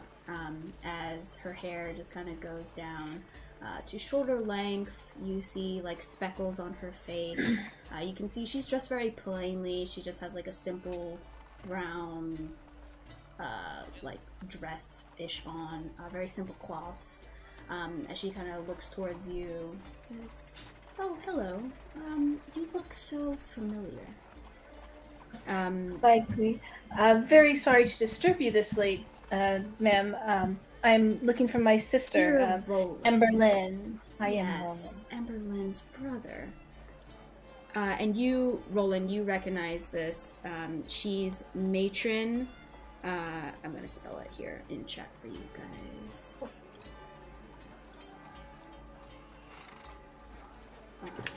Matron Meldeer. I'll call her by name. My apologies, Matron Eldear, for bothering you so late. But yes. Yes. I haven't seen you in quite some time. How have you been? I'm very well, ma'am. Thank you. Your sister How is are you? Always lovely, as you know. Oh yes, I am doing quite well for my age. Thank you very much. And you know that she's like the mother hen of this community, of this orphanage. And you said, well, you said you were looking for your sister. I am. I apologize for bothering you so late, but is she here by chance? Oh, Or is she home? I think she went to visit the other orphanage for a little bit. I don't know if she's still there, though. Thank you so much. That's very helpful. Absolutely. Have a good night. Is it like normal to for people to leave donations at the orphanage or something? Do they have like a collection box or anything like that? They do, but it's not necessarily like a box that's outside. They go out to the city and they ask for money in the streets and stuff. They don't have one that's located at the door of the orphanage or anything, but they do collect donations. I'll pull out 5 platinum and hand to her and say, "For your collections." Oh, Roland, dear, thank you very much for this. Amberlyn would be so pleased that you're helping in this way. Thank you, thank you. And she kind of bows and outstretches her hands and holds your hands as she accepts the coin. Have a good night. Have a lovely night. Be safe. As she looks towards all of you and just gently closes the door.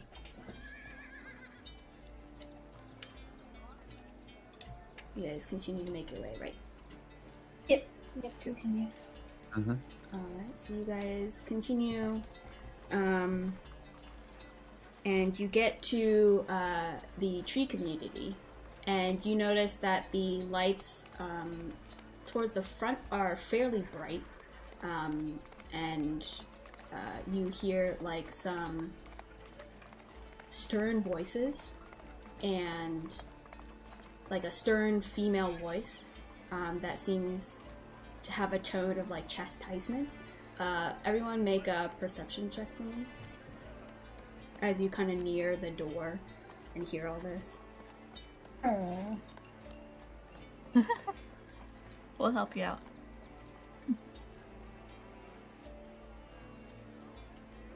So, Tarvik and Cassandra, you hear through like that strict, stern tone, "Why have you been out this late? And why are you coming in so dirty? Come, come!" And you hear like kind of rustling, say, "Oh, my goodness, what have you been doing out there in the dark? You know it is not safe outside. Oh dear, oh dear." It's just like an exasperated, annoyed tone. I'll point Roland over there. Inside. Do you guys knock or Oh. just like open the door and walk inside? No, I knock. We knock. Oh, yes, please hold on for a moment. Stand right here. Stand, all of you. All of you. Hands in your pockets. I'm actually just gonna wait out here, if you guys are okay with that. Sure. Sure. Do you And not like orphanages? Yeah, I should be the one. Not particularly. No. Oh, if it makes any difference, this is a good one. Doesn't make a difference. Okay. We should probably talk about that, but That's a later conversation. yeah. Do you see the door open up as Roland knocks, I think? Roland, do you knock? Mm-hmm. Yep, I knock. Okay, you knock. And you see, again, an older woman. She seems to be human, a little bit graying, some wrinkles on her face, very simply clad. She has kind of like a robe on that seems to be hastily thrown on. Her hair is a little bit disheveled. And Roland, you know this person as... type her name... Matron Gelinez. Again, the mother hen of the tree orphanage.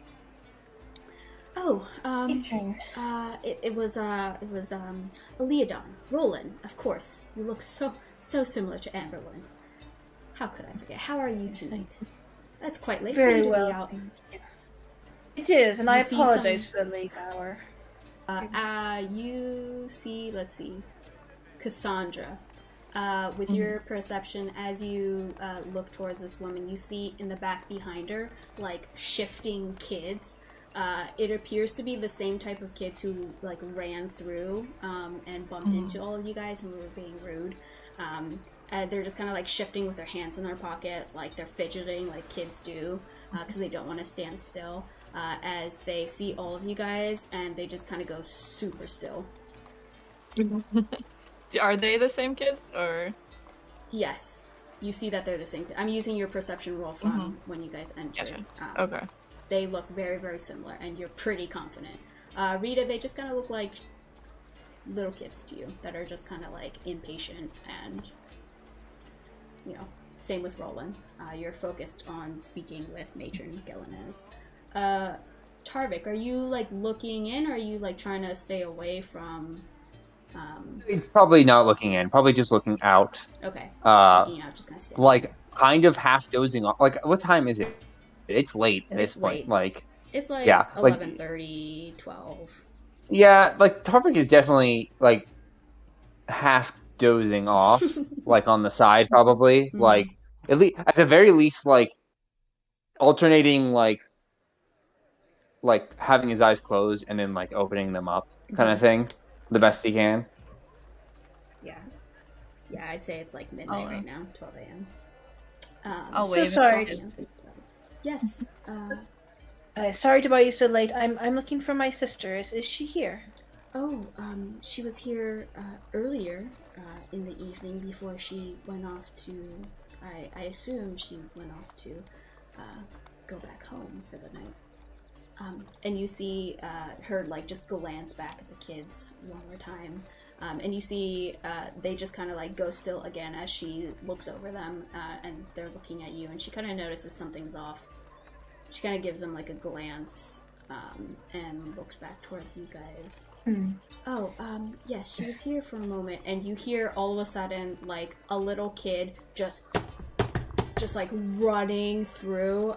You can see she's like 6 or 7 or 8 or something around that line. You see she has like black hair that's like shoulder length and just kind of like whipping in the wind as she's like running past. And you can see that she's actually missing an eye, and she's just like running past and going towards one of the older kids that is standing in the line, and she just she goes up and runs and just like kicks him in the nuts and it says ha, and then just starts running back around, and you see Matron Galanez just sigh, Trayla, come back here. Roland, I apologize, they are being a little bit unruly here. Trayla, you hear her just kind of yell back, I'm sorry, like I said, your sister has retired for the evening. Is there anything else I can help you with?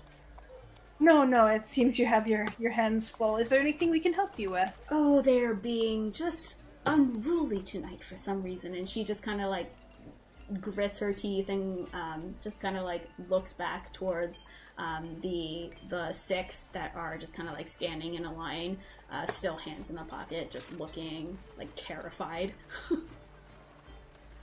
I might know why they're being unruly. Oh, my apologies. My name is Matron Galanez, and you are? Hey, I'm Cassandra Lightfoot. Good friend of mine. Very nice to meet you all. And you, looks towards Rita.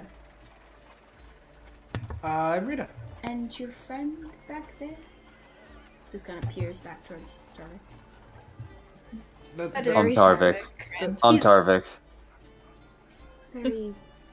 Very nice to meet you all. You said you know why they're being unruly. Do pray tell me, please. And she kind of like grins a little bit. Why are they being so unruly tonight? I think they may have come in to a little extra gold tonight. You can see immediately her like amused smile goes towards a very strict frown, and she immediately catches on to what you're saying. She turns around and looks at all of them very, very sternly. It says, "What have you done?" You can see all of them look like downwards immediately, like they know they got caught. And I think they were donations for the orphanage, weren't they, kids? You see one of them just kind of nods sheepishly, and the other one just like elbows him, and another one just kind of like elbows another one. They seem to be very disjointed, not on the same page at all. And you see just like silence as the one who kind of like nodded just kind of gets like elbowed into silence. And you can see Matron Galanez just kind of sigh, and her demeanor is just like exhausted. She's just like, again. Who are the victims? Please let me know so I can go out and make amends. Only us, and no amends are needed. As you said. Oh, my apologies. How much did they steal from you? Please. It was a donation to the orphanage. You are being Wasn't it? Too kind. Yeah. As long as it is for that, and not for any sort of gang or anything. I'm looking at them very pointedly, like trying to see if. Make a perception check for me.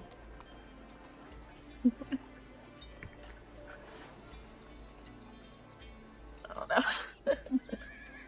Well, these guys aren't very good. So that's enough for you to notice that one of them kind of tenses up. The older guy who got kicked in the nuts, who's like 13, the older boy. Mm-hmm. You can see he kind of tenses up, as soon as you say like some type of gang or something. Yeah. And Matron Gelena says, "All right, out with it." And she kind of outstretches her hand and points to the ground. You see all of them just kind of stay still. Out with it! And you see all of them very sheepishly pull out of their pockets and throw the coins to the ground. You can see the gold that they collected from each of you. And you see her just collect them from the ground. It says, presents them to you in her hands. Is this all that was taken from you? Please confirm. Does it look like 6 gold? No, there's 1 gold missing. Perhaps they forgot one. Looks over to the kids again. You see the older boy, like the one who got kicked in the nuts, just kind of go back in his pocket and throw another coin, but he like purposefully throws it away, like further away from Matron Gelenez. Matron, goes down and picks it up. My apologies. I don't want... No apologies. I don't want to overstep, but would you like us to, maybe put a little fear of something in them to kind of push them back to the right path? Make okay? Make a persuasion check for me. Ooh! I'm so excited. Well, Roland, your sister Amberlyn has been as best of an influence as she can be with the circumstances as presented to us, and she kind of outstretches her hands. If you have some type of lesson, perhaps you can share it with them. You've been around. I feel very comfortable with your family. Amberlyn, like I said, has been so wonderful. She's been so helpful. Perhaps, yes. Please, all of you, come in. My apologies. I've been a terrible host leaving you outside. Please, come in, come in. Children, stop fidgeting. She kind of goes back. What's the older boy's name? If you ask her, she says, his name is Deezer. And let me type that in. I would try some, like, thieves' signals. Some thieves can't, like, hand signals. And just say, was that gold for, like, a gang? Okay, and the way thieves can't works is, it's like, at least in this game, how it will work is it's you're saying things, but it has like a double entendre meaning to it. So it has a meaning underlying it. So there are certain phrases and intonations that you speak, and so you say something along the lines of like, I don't know, like, oh, like, man, those fish really eat up a lot of bait, don't they? And thieves can't would interpret that as like, hey, it's a cut for something, right? Like along those lines. So you go ahead and say something, and you can see the kid.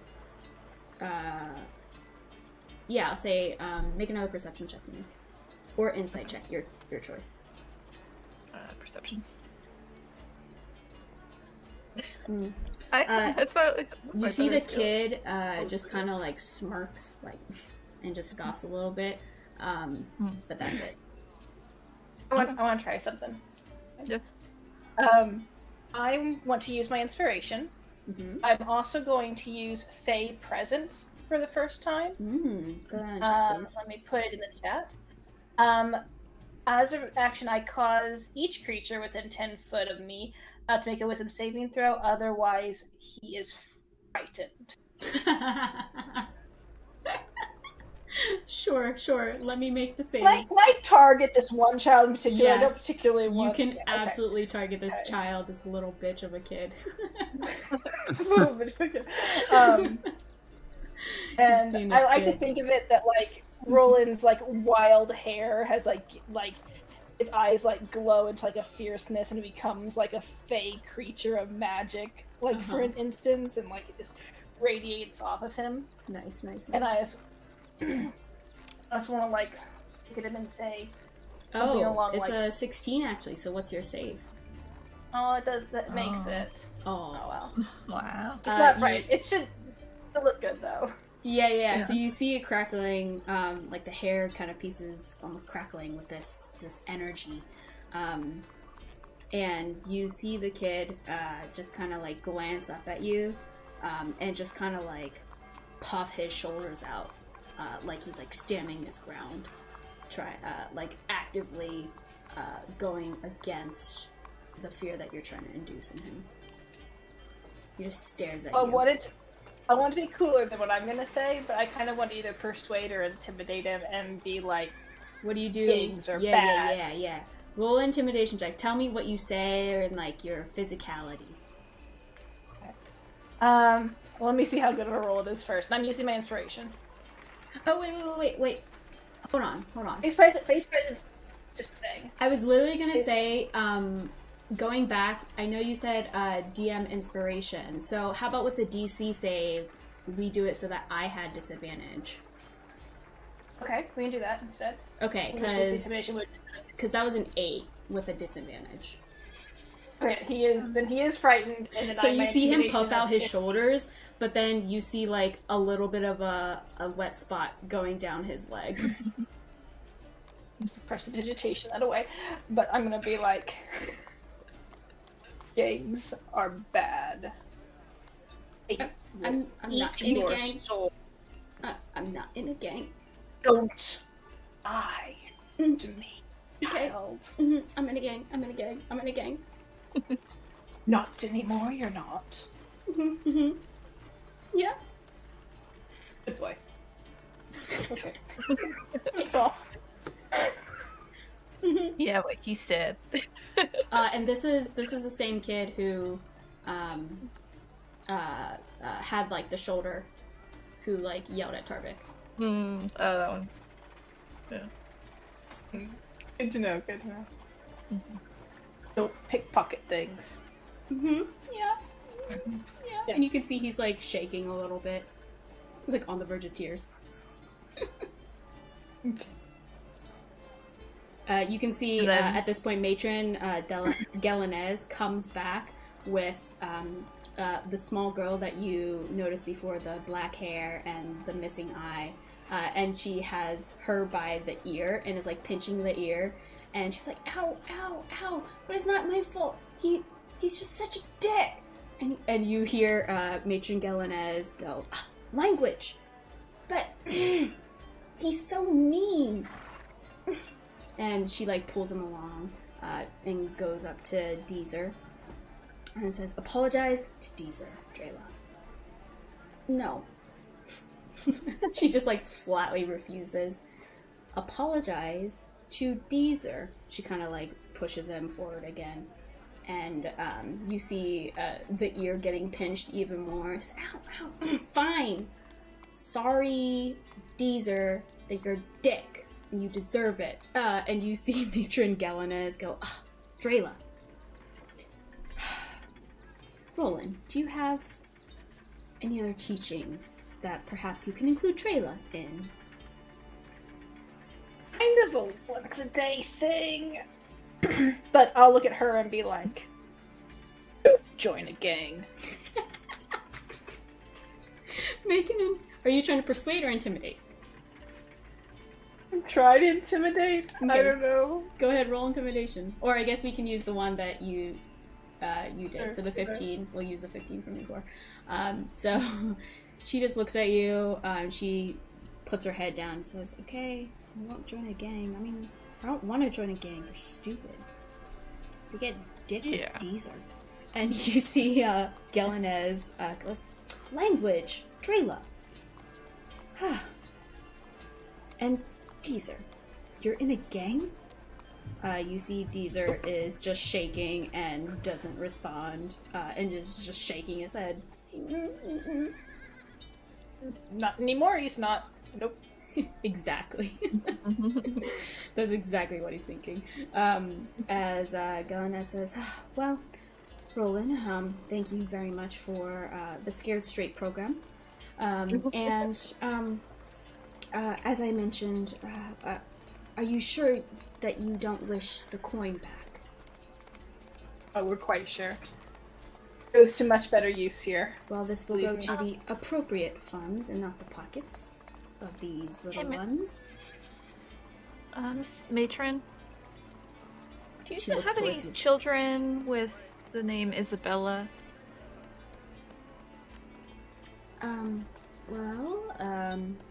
I know of no one here, within the tree community or the stone community, I'm afraid. Is she another orphan? Sure. I think she's a child, and I thought maybe, she could have ended up here, but... Oh, well, I'll keep out an eye for anyone named Isabella. I'm afraid there are so many children, unfortunately, that are roaming the streets and are a bit misfortunate enough not to have a home or family. We do the best that we can to try and get as many of them here safely as possible, but unfortunately, we can only do so much with the means that we have. But as I mentioned, we do go out and we look for anybody who may need shelter. So if we come across any Isabella, I'd be more than happy to reach out and looks towards Roland. Shall I send word with Emberlyn? That'd be wonderful. That'd be perfect. Well, so have any of your children gone missing with the recent events? She kind of has a somber tone, and everyone make a insight check for me.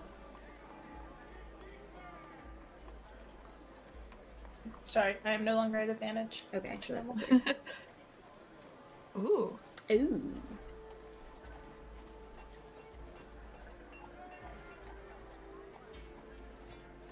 Tarvik, you got I'm waiting outside. I'm assuming I'm not hearing most of this conversation. Oh well, no, she asked all of you to come inside. So did you still just stay outside? Yeah, I would have given my name, but I would have stayed outside during all of this. Okay, awesome.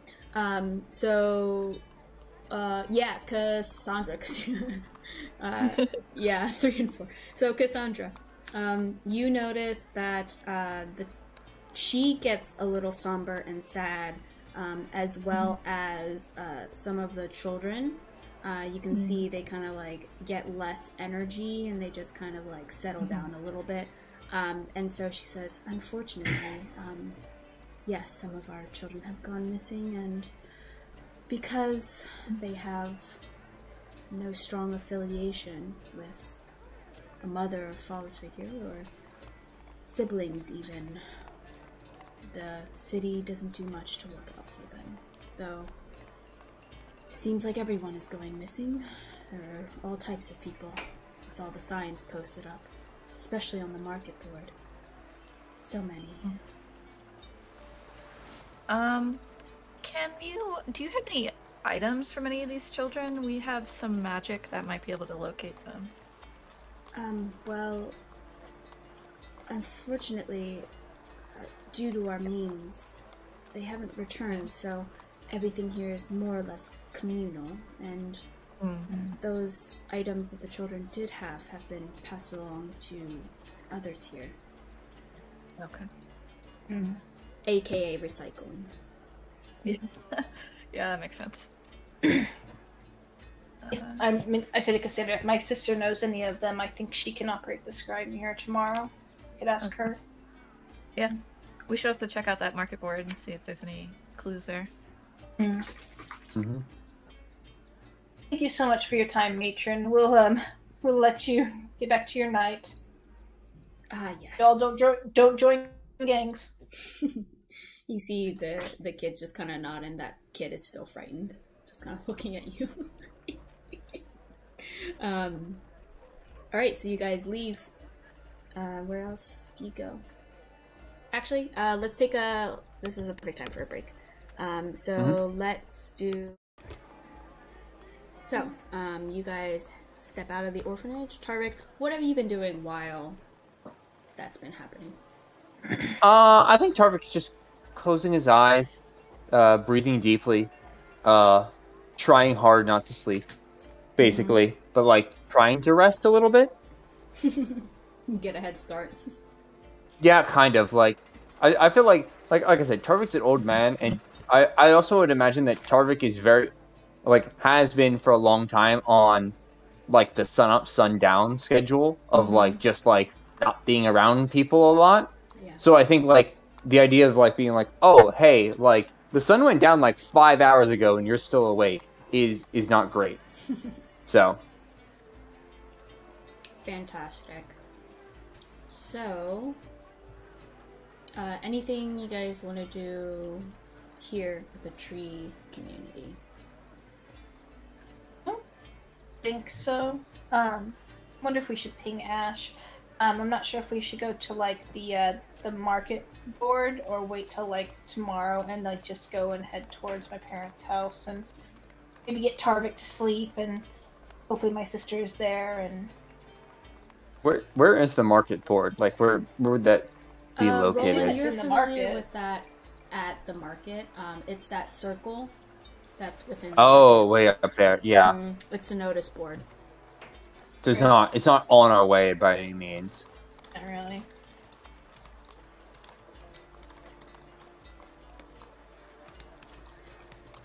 Up to you guys.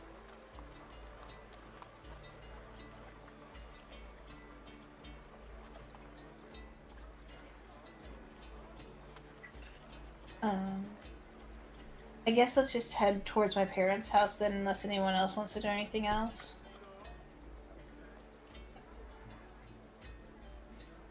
Does Rita or Tarvik have any other? Yeah. Nope. I don't have anything particular at 1 a.m. No, Alright. I don't think so. Okie dokie, so we start heading around. I'll say one of you make a group perception check for me. I've been rolling lots of ones. I'm gonna not. I'll roll. I'll roll for everyone. 20. Very nice.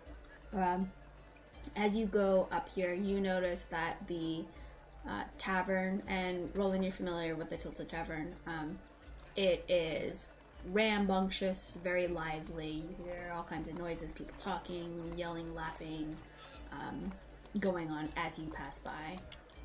And you notice, again, just some general seedy people. One of them comes up to you after you've hit about here, I want to say, and comes up to you. He's like dressed in a like a very dark overcoat of sorts. Looks very dirty. He looks human, middle-aged of sorts. Has brown hair, shaved face, but looks a little scraggly, like he hasn't shaved in maybe 1 or 2 days.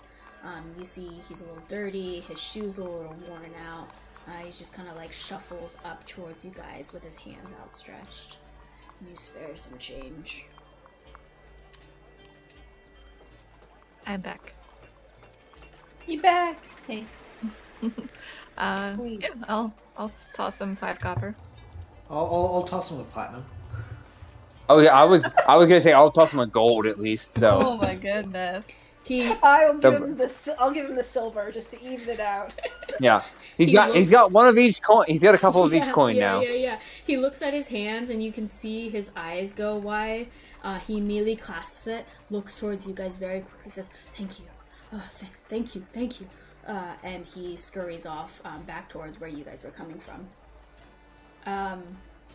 Tarvik, you kind of catch out of the corner of your eye. He veers off towards this way, exactly where you guys were kind of coming from. Oh, so he's gonna use it to drink. Okay, or worse. Great. Who are we to judge? You guys continue making your way forward, across the bridge here.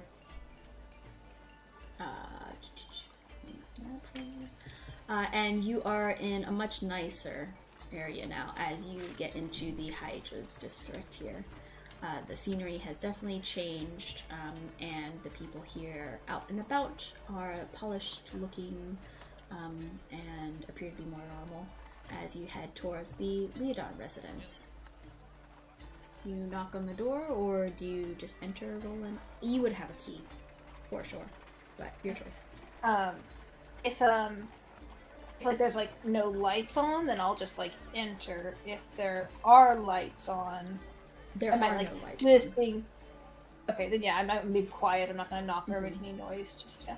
Alright, Which is actually a little weird because I feel like if my sister knew I was in town, which my parents would definitely told her when she came home, unless she came home like late at night maybe. But like I kind of assumed she might be up and wanting to see, which is weird. But that's okay. That's fine. Yeah, try to like sneak in and not wake anybody up. I don't know. Do I need to hose off my friend? Do I need to hose off my friends in the garden before we like go through my parents' house? Yeah, I think we're covered in blood and ichor. Is there like a downstairs bathroom, like a mudroom kind of area where I can be like Are we all towels, shoes open? off, stuff like that. Ooh, very nice rolls. Trying to sneak into Roland's house. Oh boy. Too bad Tarvik's here. Yep, there it is. Ah, there we go. Clang, clang, clong. All Hey, of you. wait, I do want it to be clear. All Why of do you we are need to... so good. Tarvik says, why do we need to be quiet? Your parents don't sleep. That's right, they meditate. Relax. It's true. I don't say these relax, but they're relaxing right now. Okay. Well, This is true. Do my parents do? I know my parents' schedule. Are they like? Do they meditate towards the beginning half or the latter half of the night? well, yeah. So they meditate towards the beginning because your dad likes to wake up early to get a head start on the day before anyone else, and then your mom loves the sunrise, so she'll just start painting like the sunrise and the twilight, the dawn, dusk, whatever that is before the sunrise.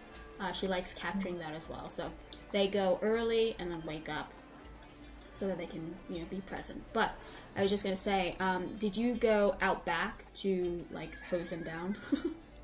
Yes, I'm gonna imagine there's like a little room off the kitchen that's kind of like a mud room for like laundry and stuff.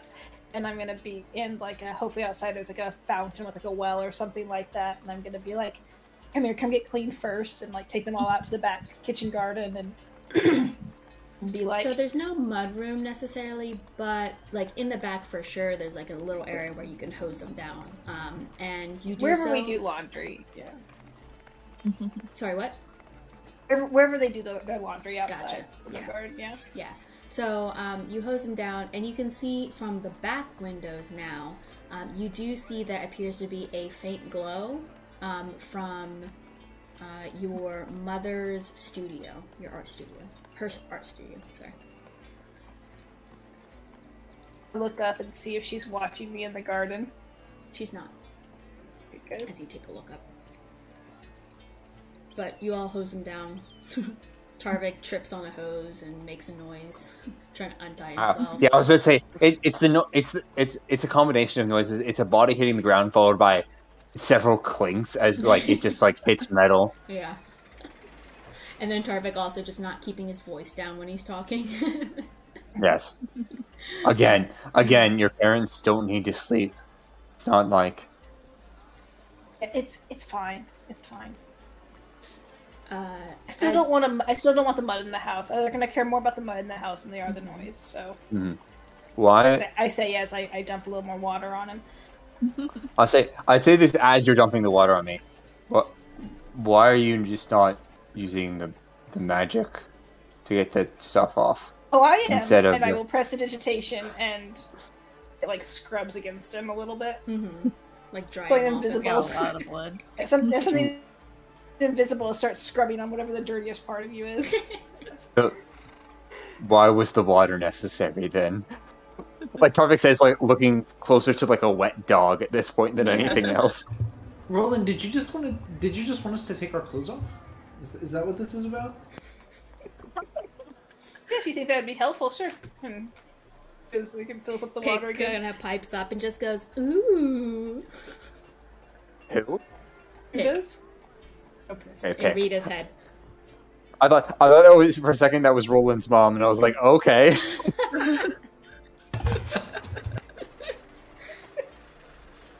That Makes would be... more sense as Pick. Yeah. But you know, if my friends are clean enough to at least get up to the bathrooms and stuff like that, I will show them to like the guest rooms. And I don't know if two of us are in the guest room and another person's with me, but whatever makes sense for sleeping, I'll get us settled. Okay. So With as sheets you and finish blankets hosing and off all and that. stuff, you walk in from the kitchen entrance, which is like the shortest route. So you go into the kitchen, you pass through into the dining area, and there you see 4 plates set out with like a covering of sorts, of like a little cloth covering, and like a little note on the table that says, Ro, my dear, sorry you couldn't make it in time for a hot supper, but I left these out for you and your friends. Hope you're well. Have a good night. And it's just signed, your mom. I feel a little bad, but what's under the plate? It's cold, but it looks like it's a lovely pork meat with some potatoes and some vegetables from like the little back garden that you guys have shared with the other houses that kind of share this little courtyard area. Like a medley of vegetables. Are you all hungry? Oh, hell yeah. I'm gonna eat quickly. But, yeah. It's all they're gonna eat up. Tarvik starts clanging the silverware. Alright, so you guys eat a little bit, and you head up to the middle level. I have to go back to my notes about how your house is set up, Roland. Yeah, so the middle level with the guest bedroom, another washroom, and your bedroom. It seems fairly quiet as you come up here, though. Roland, everyone make a perception check. Okay. Actually.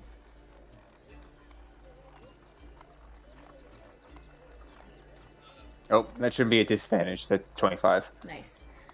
So Tarvik, Cassandra, Rita, actually all of you would kind of hear, actually maybe not Roland, but all of the rest of you hear like little murmurings from above the stairs.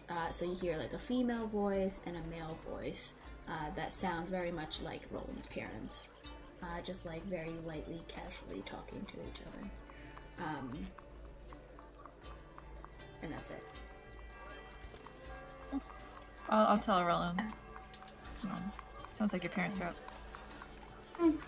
I'll go say goodnight before we turn in.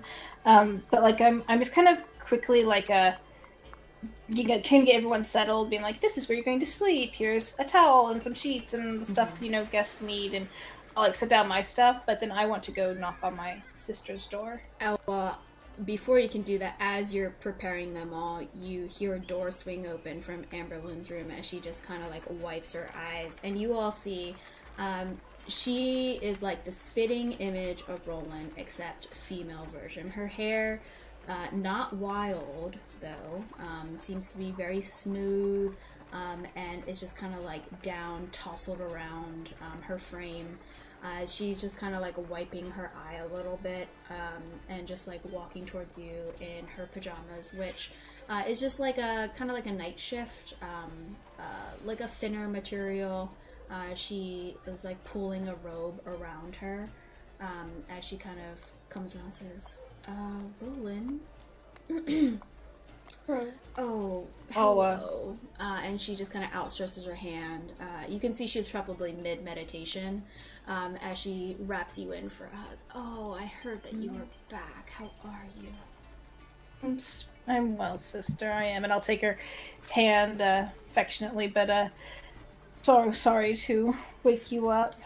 Yes, I heard a bit of a metal clanging noise. I believe, yes. And she kind of turns toward Tarvik with like a knowing smile. Says, "These are friends of yours, I heard from Mother and Father."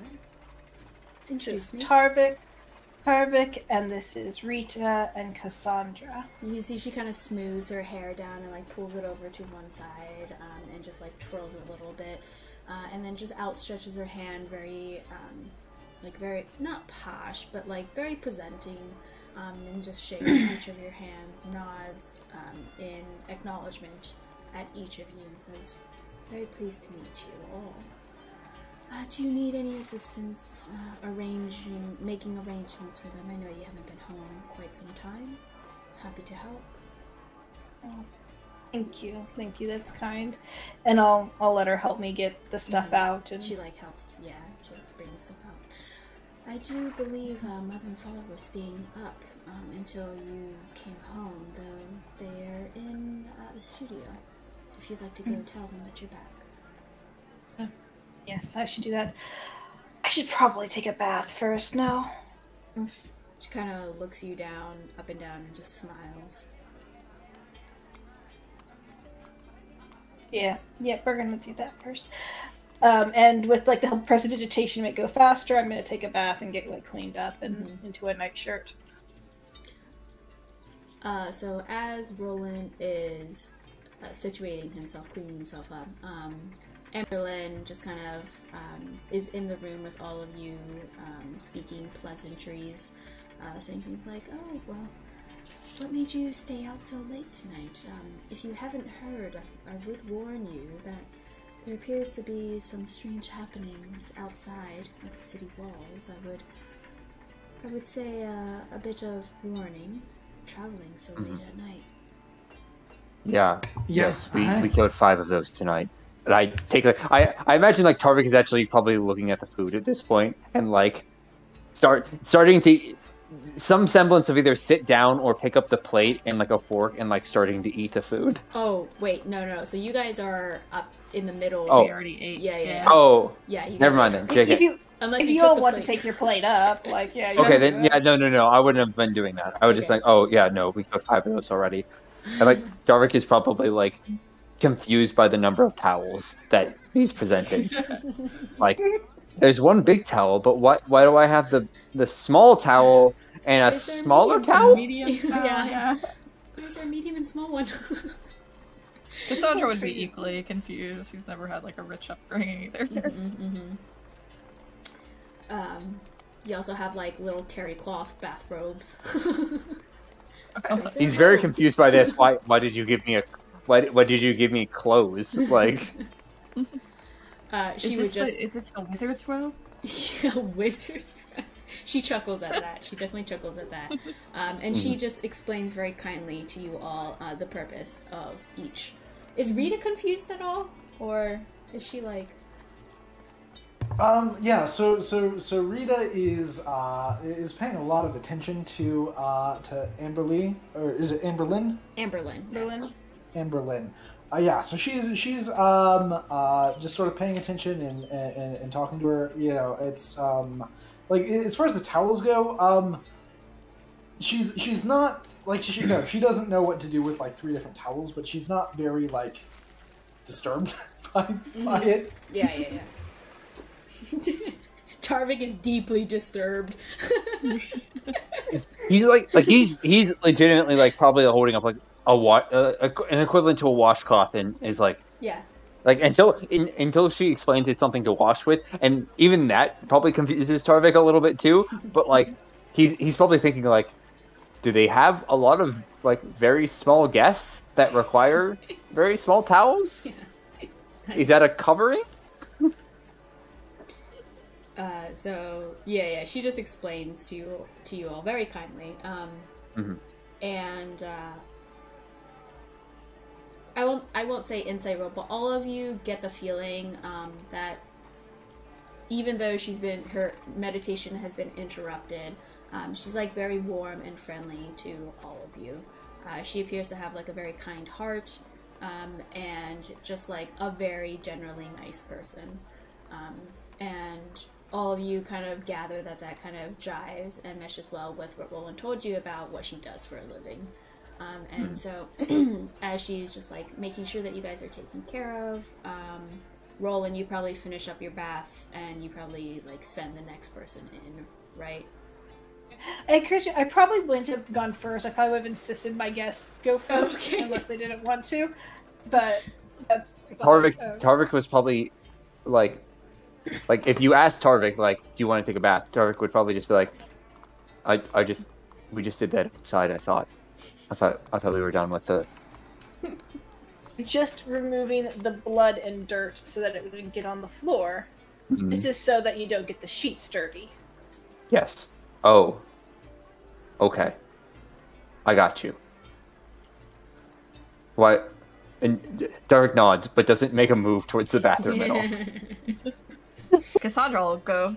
Yeah. All right. I love Beth. All right. So as Cassandra is bathing, and Tarvik and Rita, you're being settled in by Amberlynn. Roland, you said you wanted to go up to your parents. Yeah, I'll go knock on my parents' door. Okay. Are you clean or dirty? I'm as clean as prestidigitation can get me. I don't think I've bathed yet. Okay, because you let Cassandra go first. All right. Yeah. So you go up, you go upstairs, and you do see a little bit of light through underneath the door from your mother's studio. Knock on the door. You knock on the door, and she says, come in. Can you go in? Oh, Roro, my dear. Hello, so glad you came back tonight safely. And she goes to hug you, and then she pauses a little bit as she clasps her hands, says, you, my dear, need a bath by the looks of it. And you see your father, like, on the couch that's, like, on the left-hand side of the door opening up. And you can see he was just kind of, like, lounging there, and appears just, like, speaking with your mother very casually. As he looks towards you, you've seen this look before. It's like a disapproving look at the state of like your dirtiness. He doesn't say anything, but you can tell. You like immediately know that look. But your mother is just like concerned that you need a bath. Nothing like I know. I'm just allowing my guest to go first.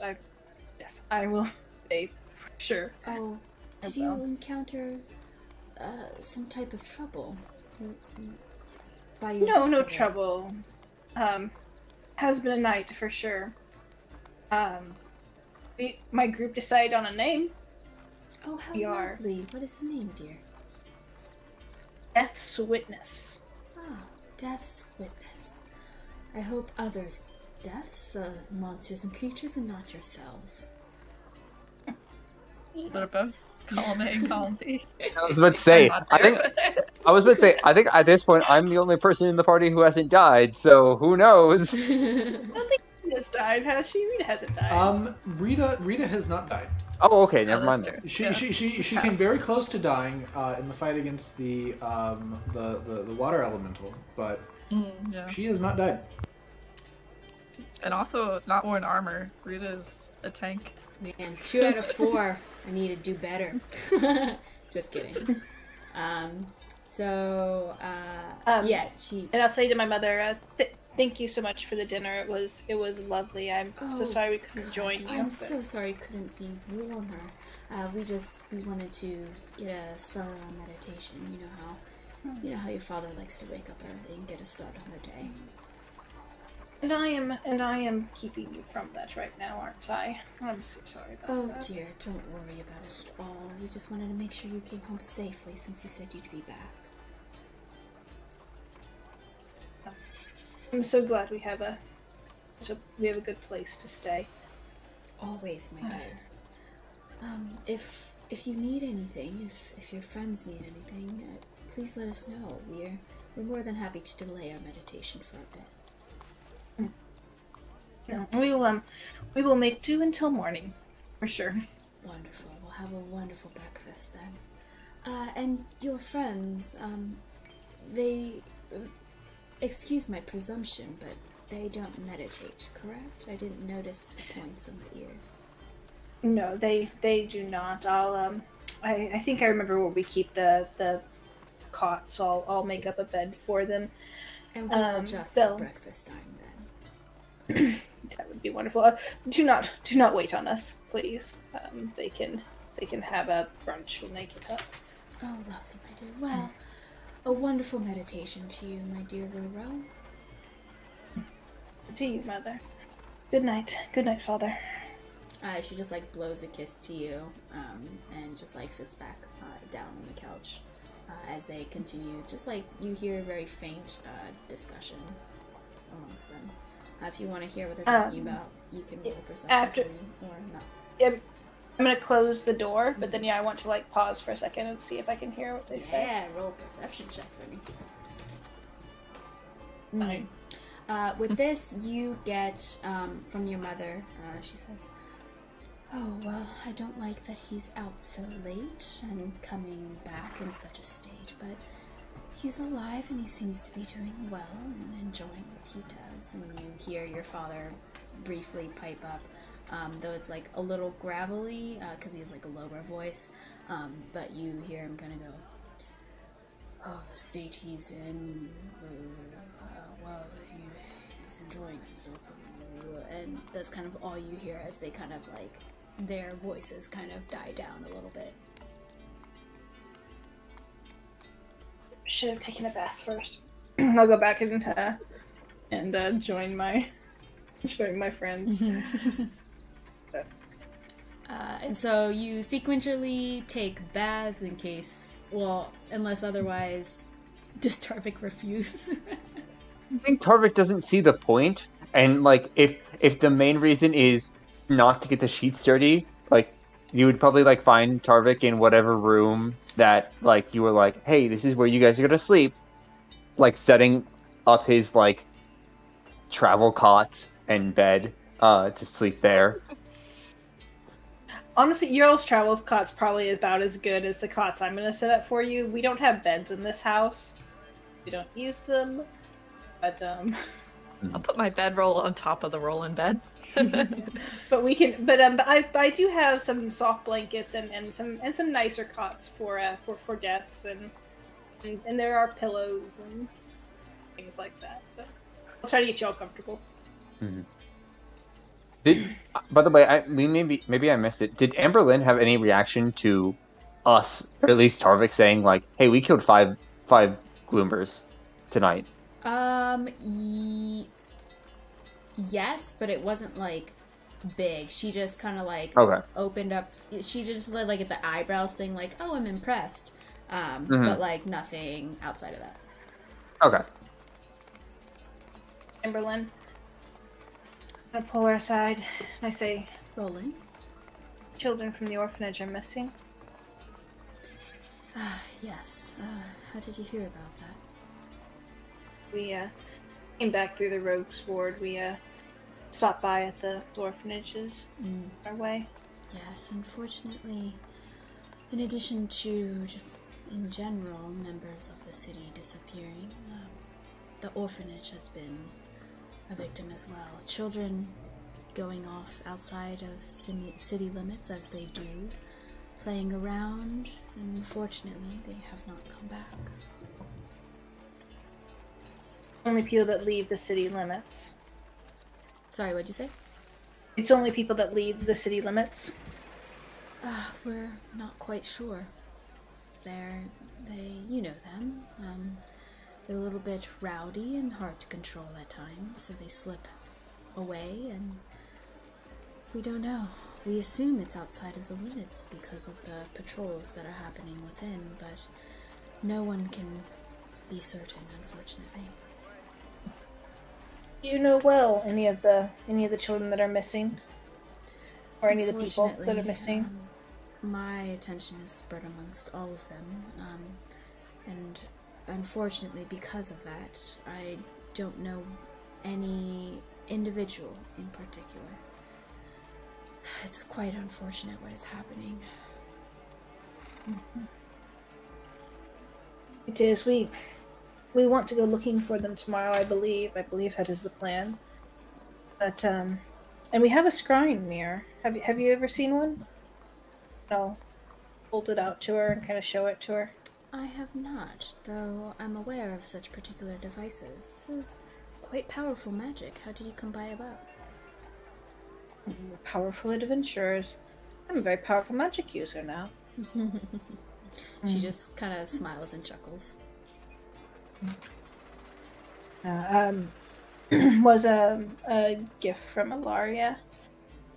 But it has helped us. That, and you can see like a look of remembrance on her face.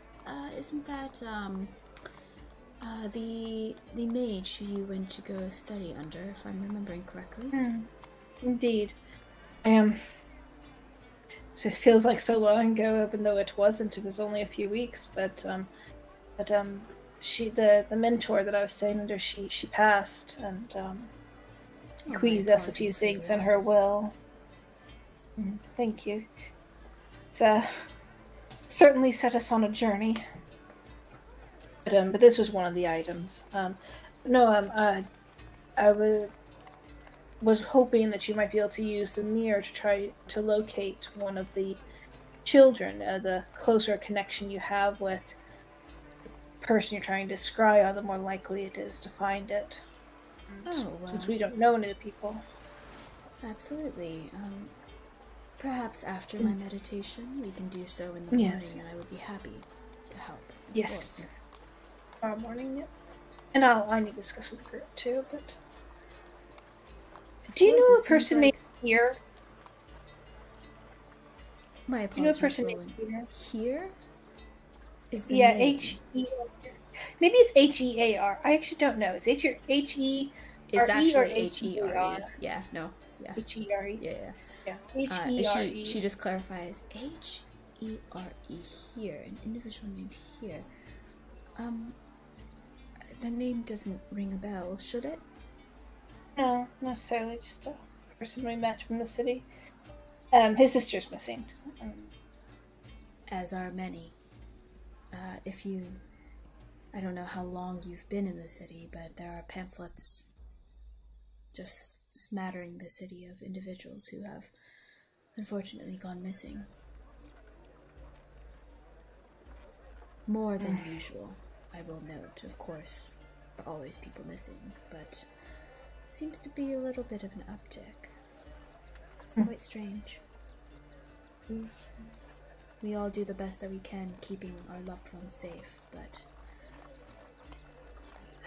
I fear that not many are of fortunate circumstances like us. That is certainly true, is not. I'm interrupting your meditation, though. So good to see you. It's lovely to see my brother, though. Thank you for regaling me with your many adventures, though I assume there's quite some more stories to be told, but alas for the morning after our meditations. If you need anything, let me know, little brother. And she just kind of nods towards you. Good night. Good night. Goes off to her room. In the meantime, what have you guys been doing? Cassandra is snoring loudly. Yeah, I was going to say I am also sleeping. Yeah. Before I start my rest, I need to cast Descending. To Galana.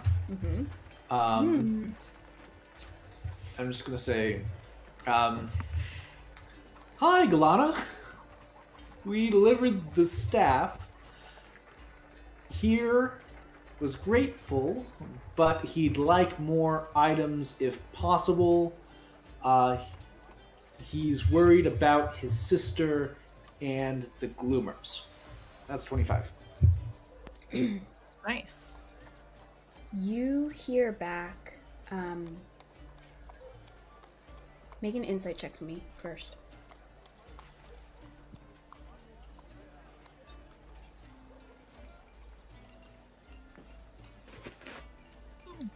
you hear back in a very tense and worried and a little scared of a voice. Don't come back. Be safe. Stay hidden. And then that's it.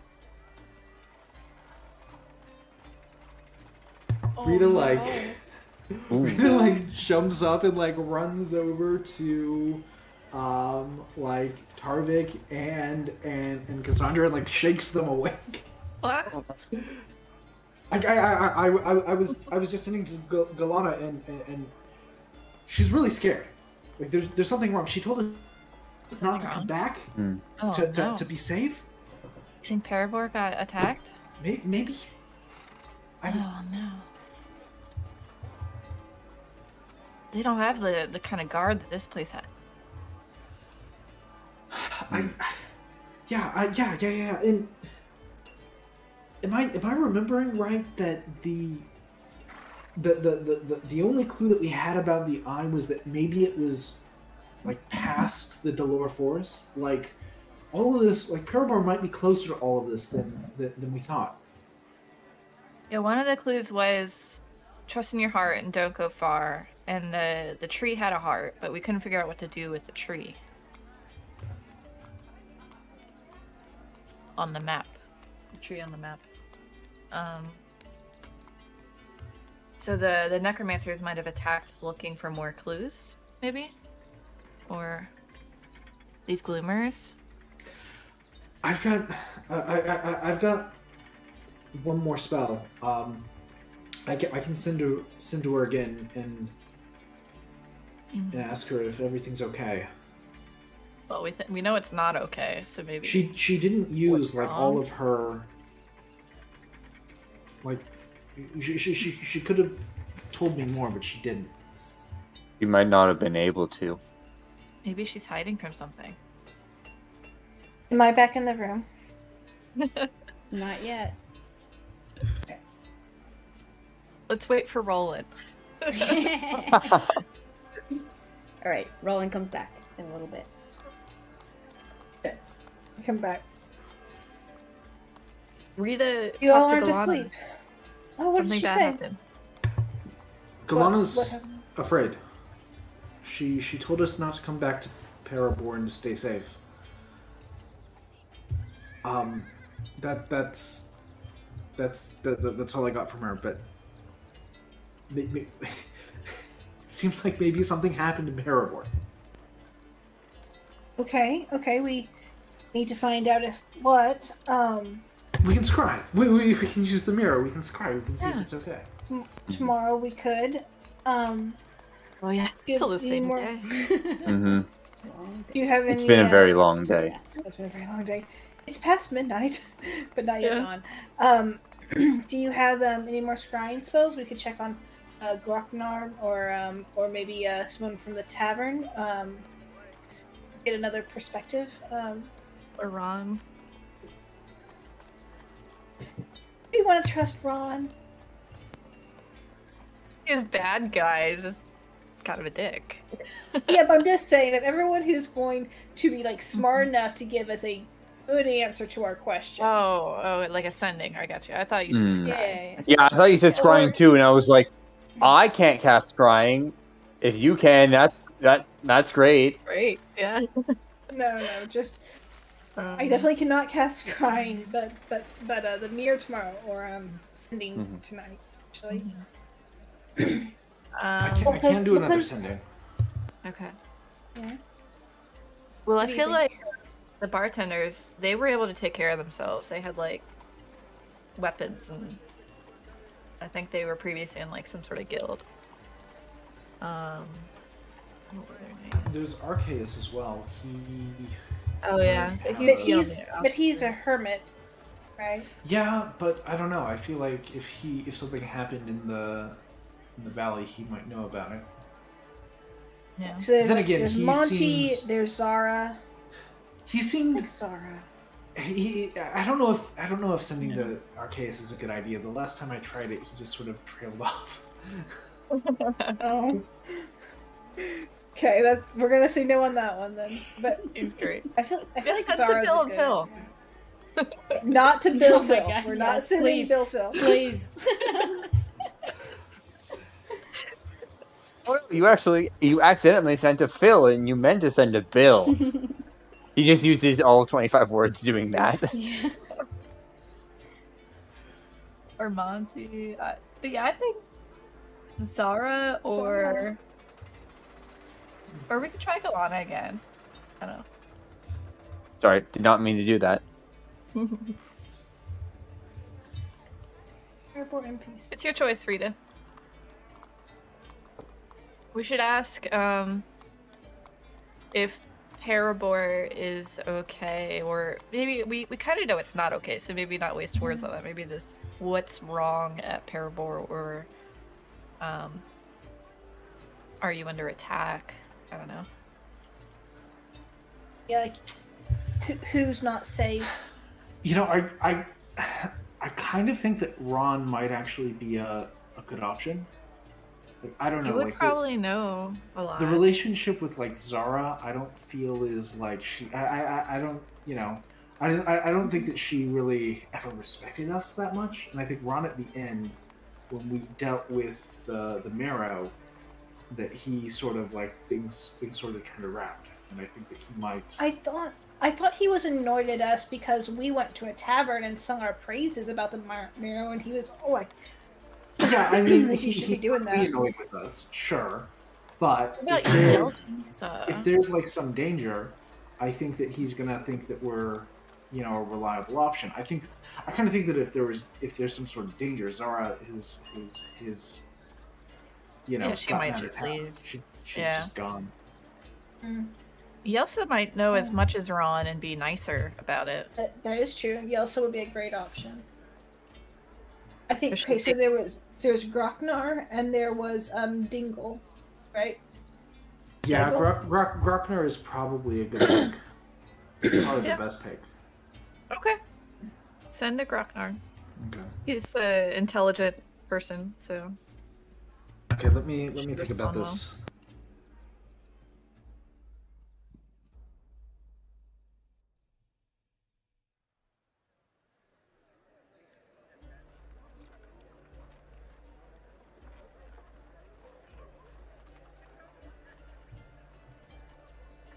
I would be happy to know Groknar is safe too. yeah, you guys are best buds.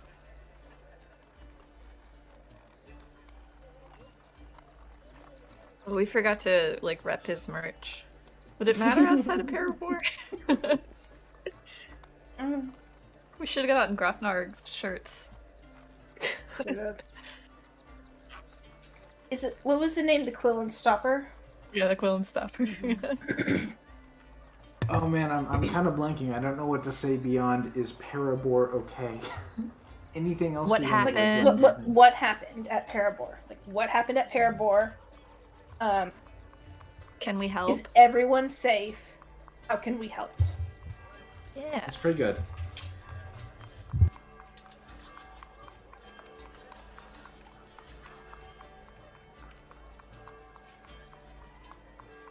So how's our house?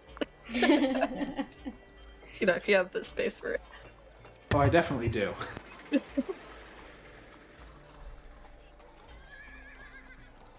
Oh man, all this is like bringing up memories of first arc. Okay. Seems Mhm. so long ago.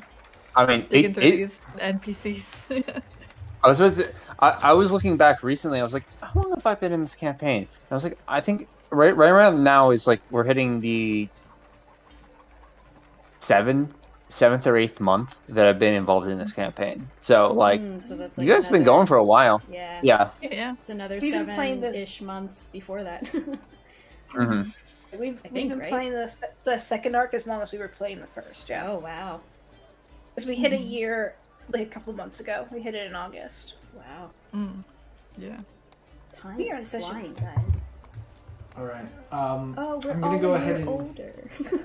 I'm gonna go ahead and cast, and I'm gonna cast sending to Grocknar, and I'm just gonna sort of say, what happened at Parabor? Is everyone safe? How can we help? Is our house okay? Yes. Okay, repeat that for me. What happened at Parabor? Is everyone safe?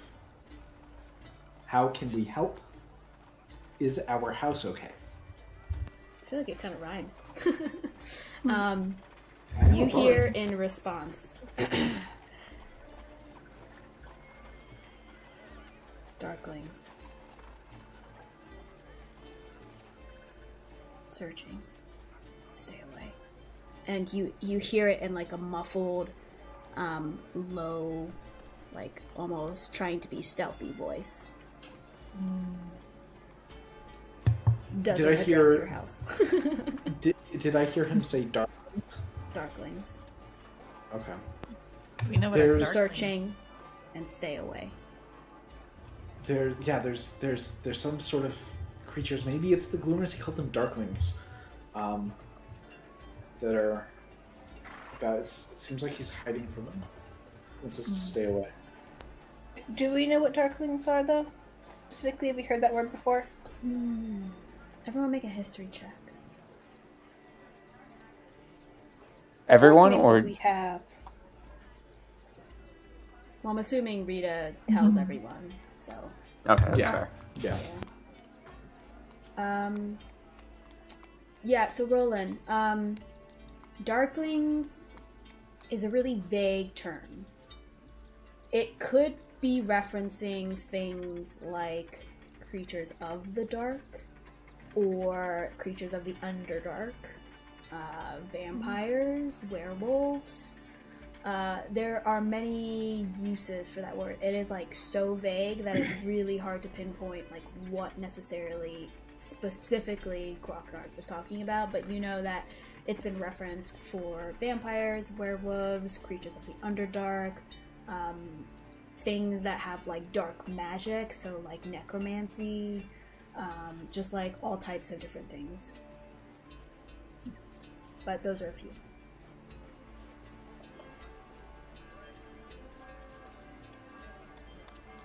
We really got to get to the root of this Gloomer issue.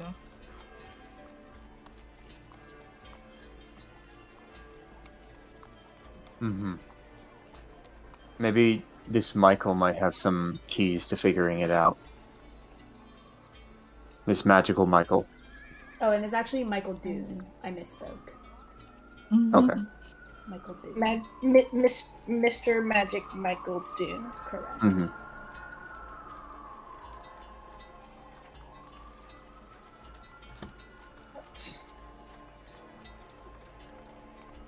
Maybe your parents have a connection now. Mr. Magic. Yeah. Sure, you can ask. Wow. Alright, let's get some rest. If there's nothing we can do right here, right now. Yes. Okay. It's gonna be a This- tough decision on who to scry on in the morning. Yeah. It is. I don't know. Parabor, I kind of get the sense that they're okay. You know, but like they obviously can't just like stay hunkered down forever. Yeah. I think maybe those creatures are looking for us. Or for clues about where the eye is. Since they hunted down Alaria and they were there when we opened the vault. The necromancers anyways. And I think these creatures might be related. I agree. That's my theory.